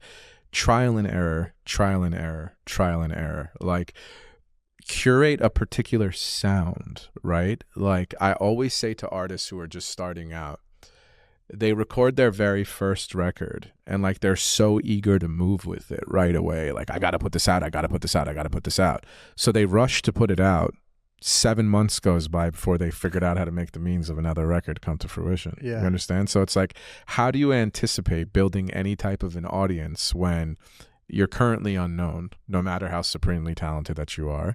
Talent doesn't make you famous. Proper management of it does, right? It's like you release one record every 6 months. Like, how are you supposed to build any type of an audience, right? And there's the outliers who get lucky. Like certain 1 out of every 100,000 songs may just go viral on its own, right? Which happens, of course, but that's not the protocol to follow. Like, there's one fucking Mark Zuckerberg, and then there's 99,000 different attempts to make something happen like that, right? So it's like, curate a catalog. Like, to young artists, that's my best advice to them, is curate a catalog. Like, don't be afraid to buckle down by any means necessary. Like, if you can only afford a fucking $99 microphone on Amazon, that's good enough, bro. Like, real talent and real songs resonate. Like, the XXX Tentaciones of the world, bro. Like, distorted fucking records that they're recording in their bedroom and putting it out on a SoundCloud platform. Like, if it's good enough, because let's keep it a stack. Like, talent is necessary, right? Like, I'm not saying this is for everyone, but talent is necessary. The music does have to be good. The art does have to resonate. Like, it'll find an audience naturally on its own. So it's like, don't be afraid to curate a catalog. Like, record 50 songs, record 60 songs. I promise you that 4 or 5 of them are going to stick out to you more than the others. Don't let perfect be the enemy of good. Otherwise, you're going to be stuck on one song. That's a beautiful quote. Don't let perfect be the enemy of good, bro. And like, curate a catalog for yourself. Find similar genre artists that resonate with you. Recognize what they're doing to cultivate an audience, and find your own flavor profile in it. Then slowly, regardless of anything else, start to stack. Like, when I'm telling you that I'm fucking trimming and doing this and all that shit to build a facility, like, you had to build this on your own, bro. By one means or another, you had to put one side of your craft to fund the other passion project, right? So it's like, if you got to work a day job and you got to do what you got to do to get it up, get it up. Like, there's no excuses, bro. There's someone behind you that is fucking trucking for that spot, you know?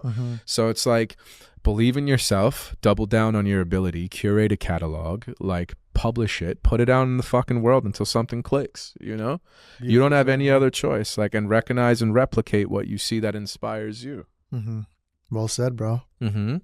One thing that this show is geared towards is diving into, of course, you know, the good, bad, and ugly of the creative industries, but also kind of providing a blueprint for people who may want to kind of get into these worlds.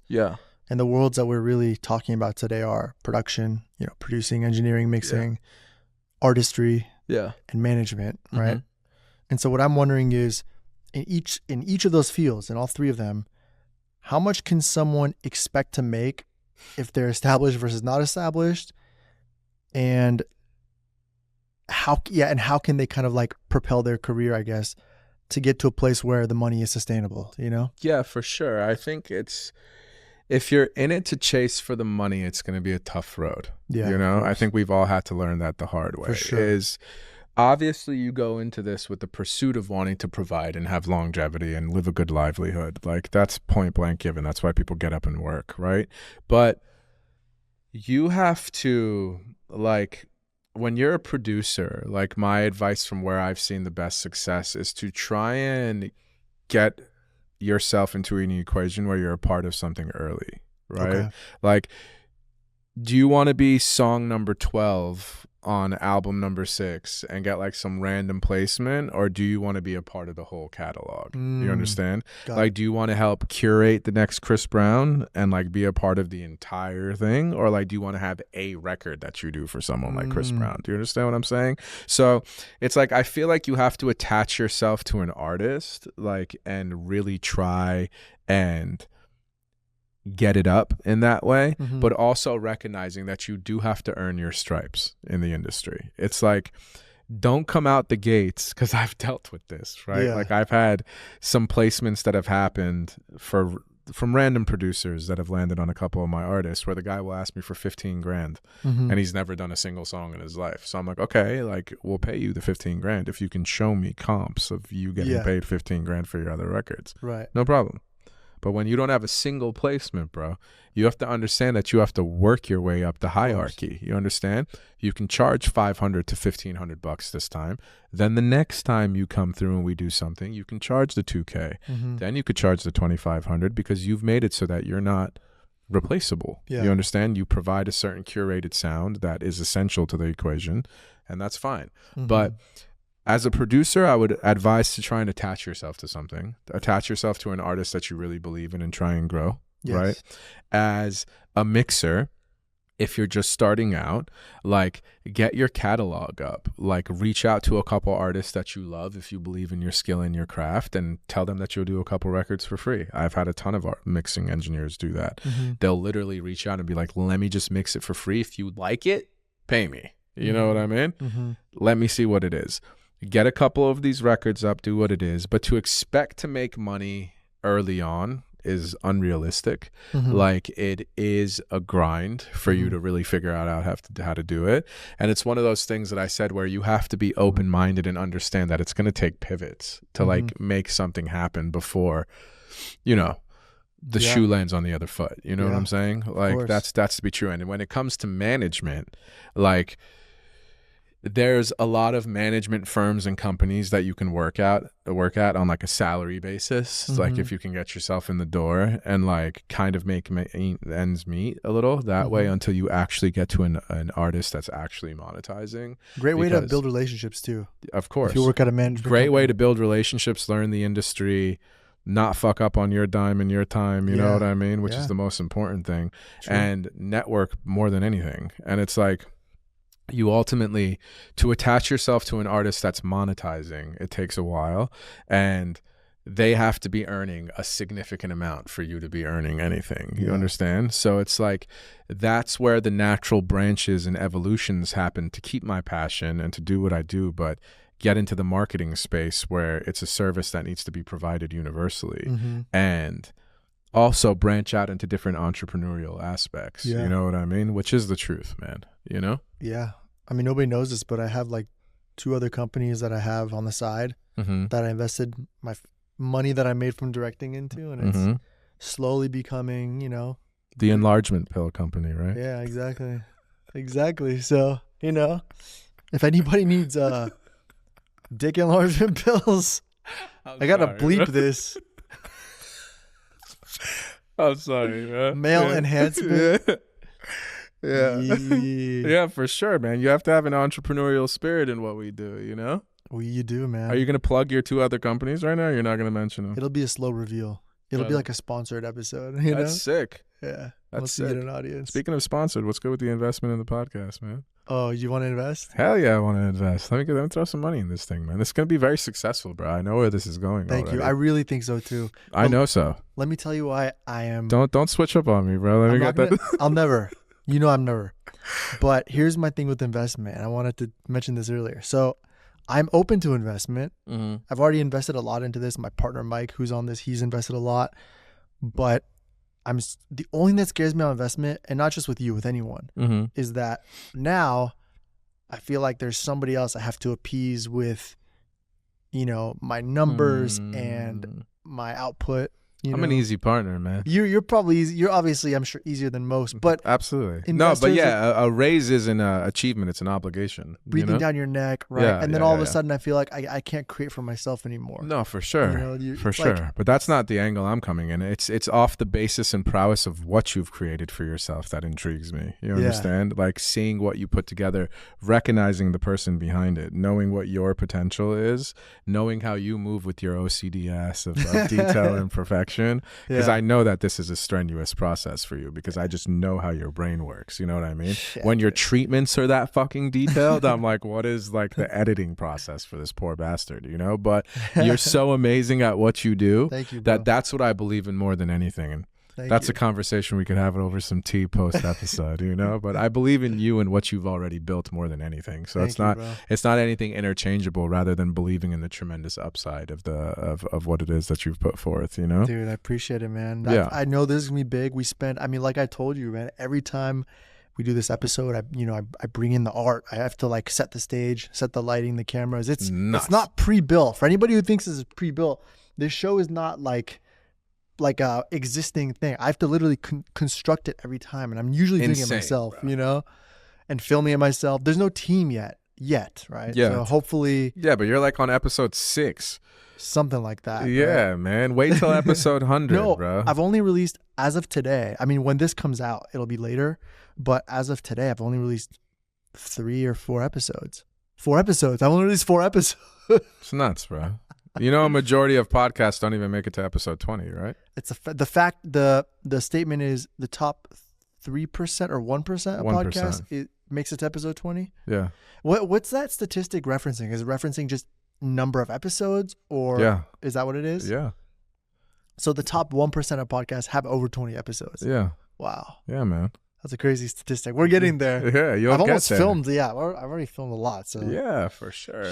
That's what gets you there, bro. You know, just in due time, you're gonna be massively successful, bro. I wholeheartedly believe in it, dude. Likewise, and you too, man. You have your podcast. How's that going, bro? Great, bro. Wonderful, man. It's amazing. We've had some good, success, some passionate listeners. You know, it's one of those things where it's really a passion project for me. Small talk sucks, and I have an amazing partner, Dan, in it, a guest co-host that comes on all the time, in Danny Boy Styles. And it's been one of those things that has just like taken a natural footing. You know, we have people who really resonate with it. We have like a core audience that listens to it, and it's one of those things that I'm not forcing the narrative with it. Like I want it to feel natural. I don't want it to feel strenuous. I don't want it to feel like fuck, like I got to shoot another podcast episode now. I want it to be natural. So we had 18 episodes in our first season over the course of like fucking 3-4 months. Small Talk Sucks. At Small Talk Sucks. God bless you, man. And it was great. Now we're gearing up for season 2. Dope. We're gonna start ramping up the guests. It's exciting, man. It's dope. I love doing it. You know, that's awesome, bro. I love learning about people, learning about their backgrounds, relating that to like mental health and the industry and all this stuff. And I hate small talk, so it's like, it's a great name, bro. Thanks, man. My partner Dan is an animal. You know, he's so good with the branding, bro. So. I like how he speaks. I like how eloquent he is. You guys are a good duo in terms of Aussie accent. Which is great. Yeah. Is he not here? Is he still over there? He comes and goes, and he will be here permanently soon. He's I'm moving? not giving him any other choice. Yeah, but oh, really? Yeah, he's an Australian who's based in Germany right now. So yeah. Is my man's stamping that passport. You know? There? Yeah, he does. His wife is German, so that's fascinating. You know? Yeah, he did. He took one for the team. Yeah, man. You know? That's awesome, bro. Yeah. One thing we were talking about earlier was we were just briefly talking about this was, you know, making a career out of everything we do. Yeah. You know, surviving. Yeah. Finding ways to make ends meet. Yeah. And one thing I noticed with you is you channeled music at a young age. You became passionate about it. You made that a career. But then after the music thing, while you're still involved in music, you've expanded in so many directions, right? Yeah. One of those directions that you've expanded into is cryptocurrency. Mm-hmm. You know what I'm saying? Very much so, yeah. You've led a lot of successful crypto projects, NFT projects. What is going on with crypto today? Where is crypto at? Is there a future with crypto? Let's start one at a time. First, let's start by, before we get to that topic, what do you do in the crypto industry as of now? Yeah, I kind of play in like an intersection of things, right? It's like we have advisory groups, we have educational groups. I did have the success and blessing of having some successful projects in the space early on when, does anybody even still talk about NFTs? But when NFTs were a thing, right? Like the non-fungible token aspect of the technology is brilliant, but the way that it was introduced to the masses as like JPEGs and like monkeys and shit that were like $300,000 was not necessarily the best way to introduce it, but the technology behind it is incredible, right? And what is that? The non-fungible token aspect is a way to identify ownership and authenticity for anything. Like it could be for the deed of a home. It could be for... It's like a blue check mark. It is. Right. And tamper-proof blue check mark, right? So it's like you can see the date that it was created, who it's owned by, how many copies of it is, like who actually owns it, where it's going, where it's been, what it's sold for prior, et cetera, et cetera. So the basis of the technology of non-fungible tokens, I think, still has great potential for implementation into society that we'll see in like a few years from now, once like the belief of it just being some like JPEG kind of fades away, and once we see like the institutionalized approach come in.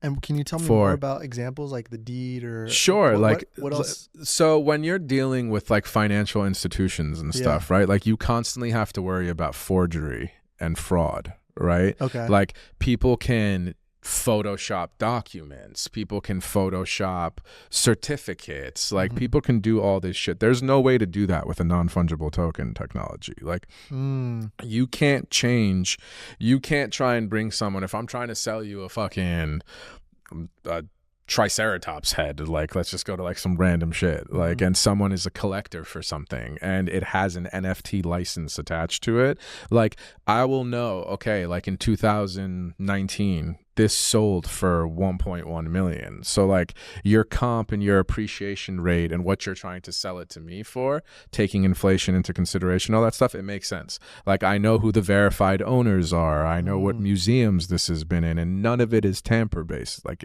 you can't change any of that information, right?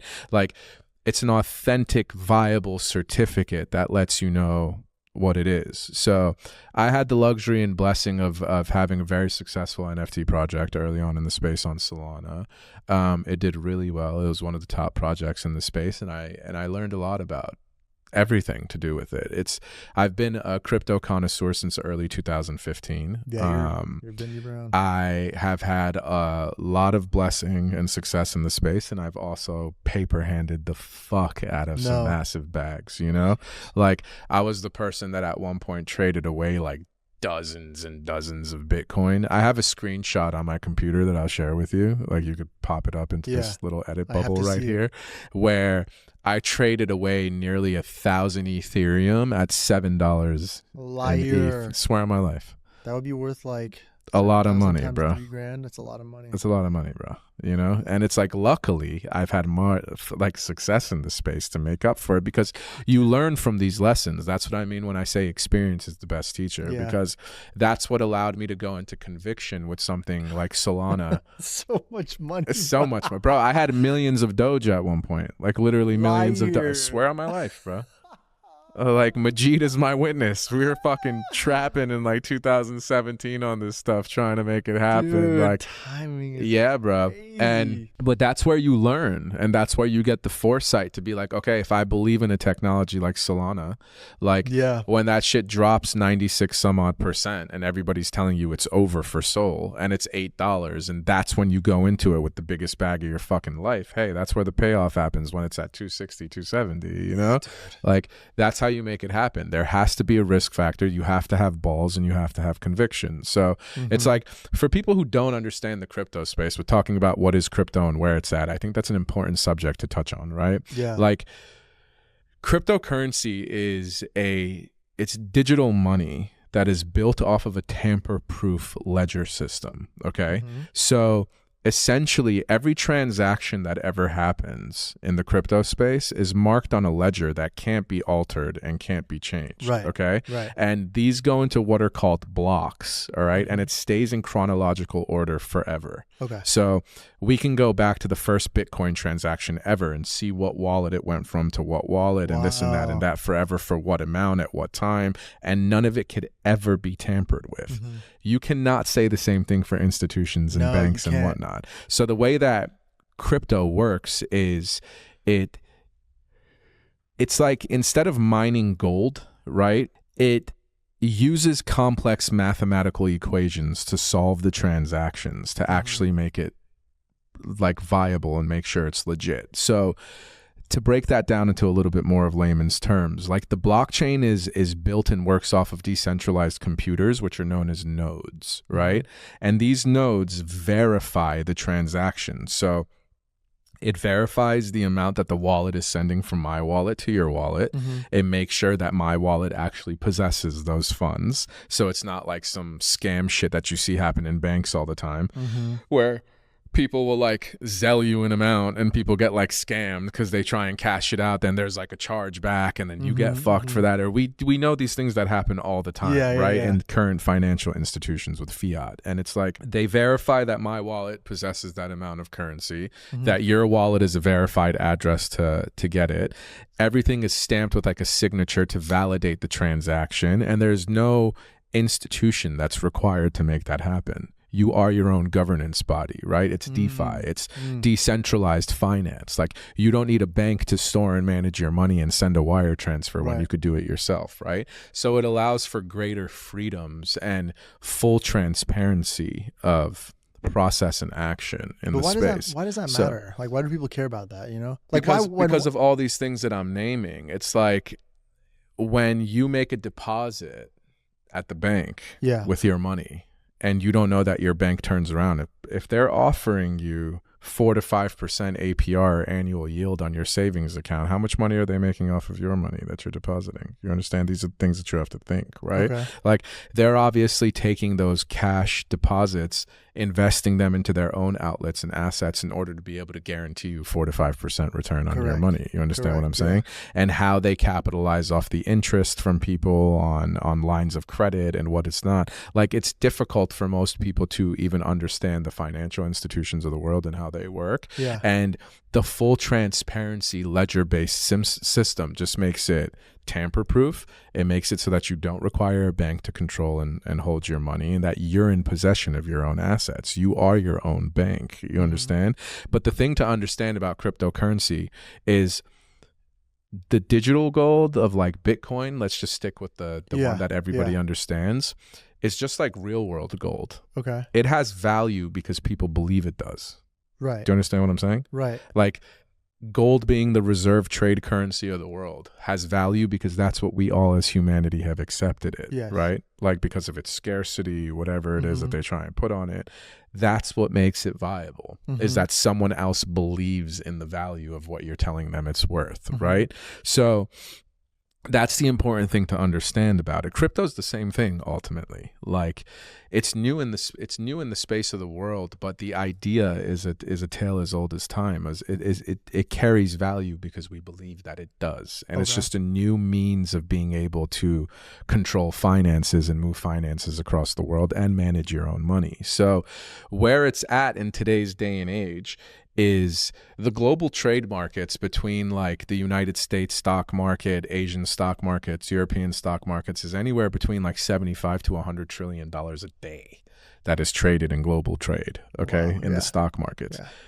Crypto's global market cap right now is at like 3.5 trillion. Right. Insanity. So it's very early though. Yeah. It's comparative to what global markets are. Right. So it's very early. There's a lot of people who still look at it as scam based stuff. Right. And we don't even want to touch on the fact of what fiat is when the treasury wants more money, they just print it. Right. Right. It's like, we don't even have to go into those conversations. Right. But what people have to understand is it's still very early for adaptation. Very early for adaptation. But go ahead. I was just going to ask you, you made an interesting point.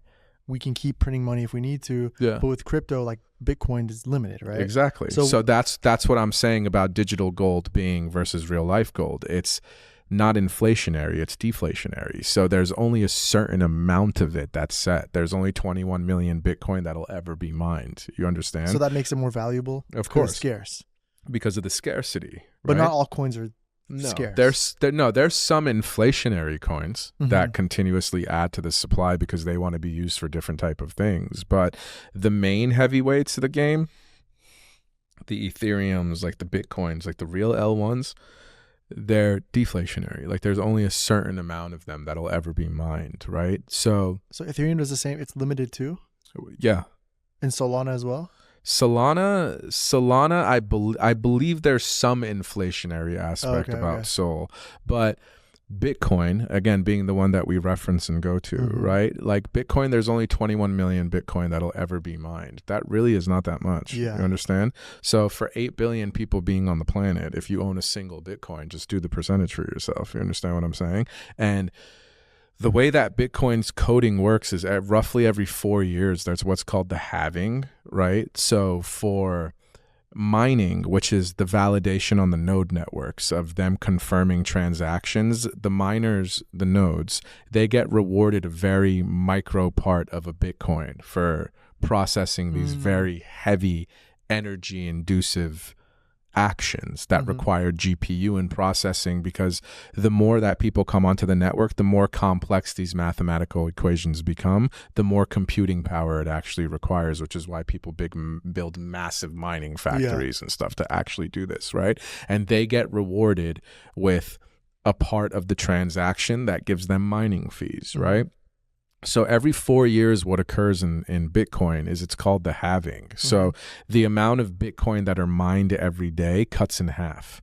So it consistently creates an inflationary price action every 4 years. So roughly around that time is when you start seeing the crypto bull cycles start to happen. You understand? Because you know when Bitcoin's halving happens, historically speaking, over the 3 or 4 cycles that have occurred, roughly 400 to 500 days after the halving is when Bitcoin sees its big spike, and then it slowly starts to level off. You understand?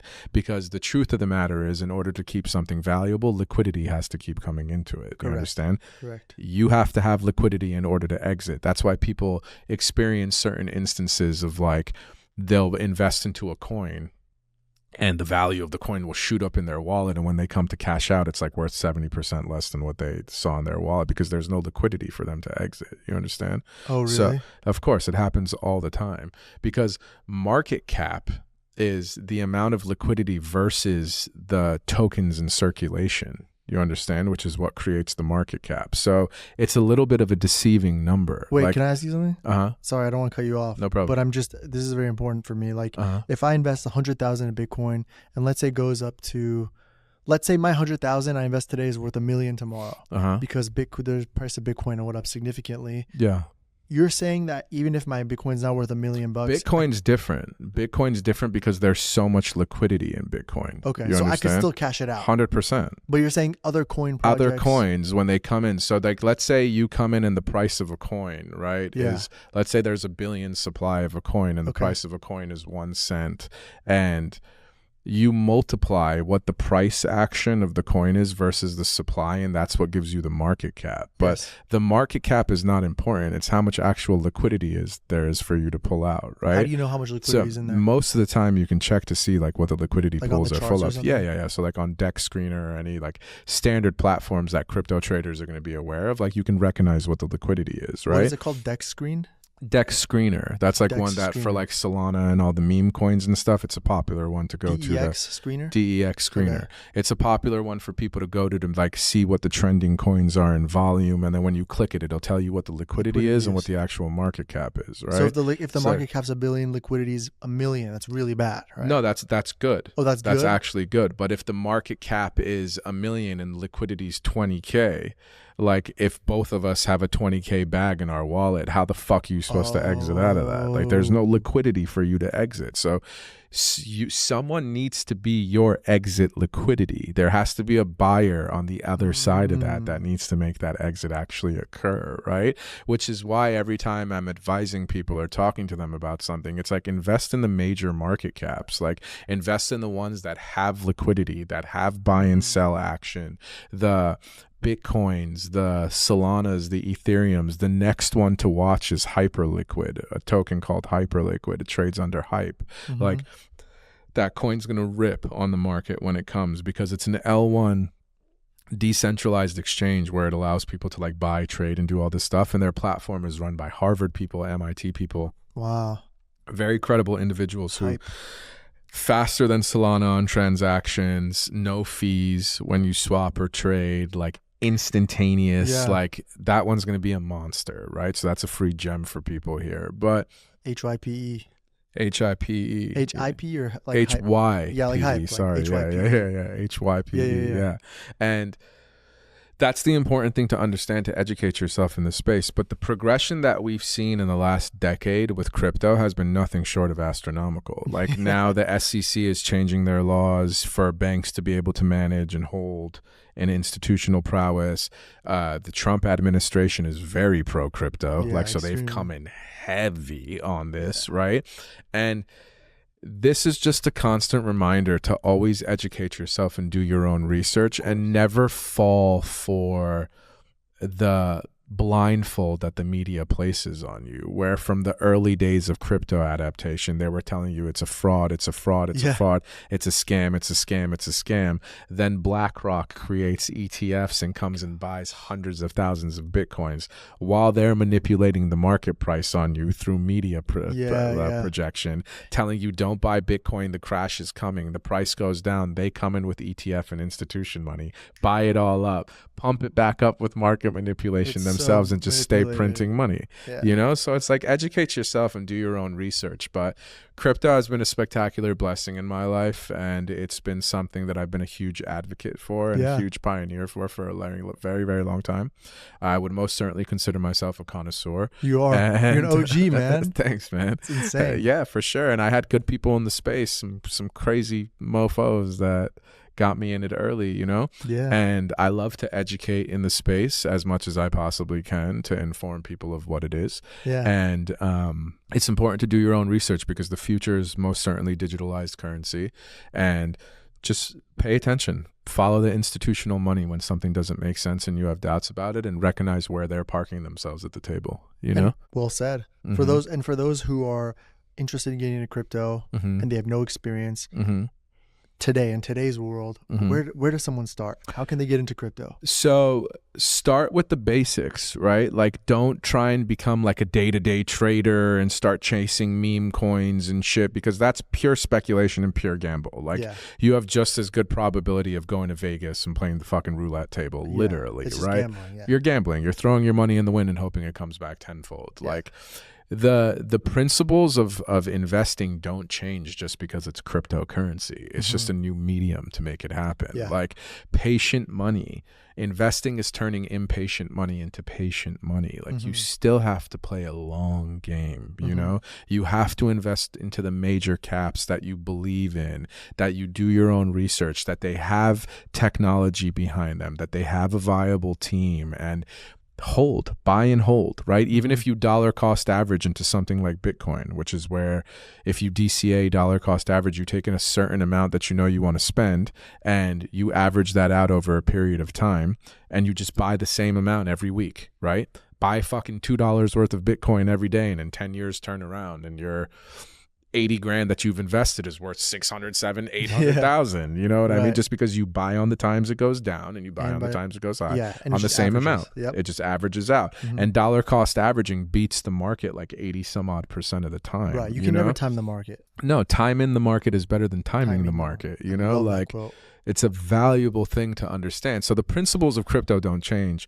The principles of investing don't change just because it's crypto. So if you want to get started, go on a major platform. Don't try and fucking swap around and get into like the trenches before you understand what it is. Go on to Coinbase, Gemini, Kraken, like any of the major ones, right? Like, sign up, okay? Then most of these websites, like Coinbase has a great one, has like indexes where you can go and you can study terminology of what everything means, you know? Watch a couple videos, educate yourself on what your goals are. Like, don't expect to turn $100 into $100 million. Like, that's just insanely unrealistic and is never going to happen, right?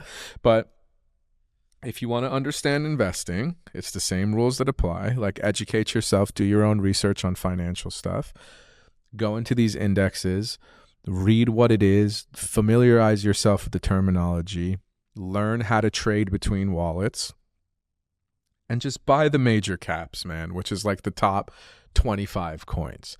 Put a little bit of money into each one and just let it ride. Just let it ride, you know? Let it ride. That's the best advice I could give, is just wholeheartedly educate yourself and buy and hold.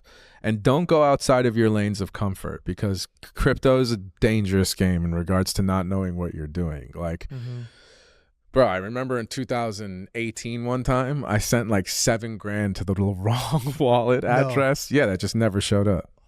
And it was about crypto. Once it's gone, it's gone. Once it's gone, it's gone. And like, you can't like call a hotline and be like, yo, can you reverse my transaction? And like that $7,000 in theory, when I do the math, like today would probably be worth 40-something thousand. So it's like, you make these mistakes and you learn. So buy and trade with small amounts. And the number one rule, above all, is never invest more than you can afford to lose. You know, ever. Yeah. So it's my advice to people. I love that, man. Great advice. So I got one more thing for us. You ready for this? I am ready for this. What are we doing? Oh. Ready for this? Vibes. Yes. I like this. I like this a lot. All right. So in here, we got a deck of cards, okay? Okay. There's 50 cards. Each card has a question on it. Okay. You know? That's intense. All I want you to do is pick one card. Okay. Pick one card. It can be on the top. It can be in the middle. You can shuffle. You can do whatever you want. But I want you to pick a card that speaks to you, okay? Okay, so I can like replace it if it doesn't. I would prefer you to just follow your intuition. Okay. And whatever card comes first, I want you to read that question and then tell me an answer that comes from your heart. Okay. You ready? I love this. Yeah. Let's get it. It's a great exercise. I'll shuffle it. And I'm very particular about numbers, so I'm going to pick a certain one in the deck. I'm going to trust this one right here.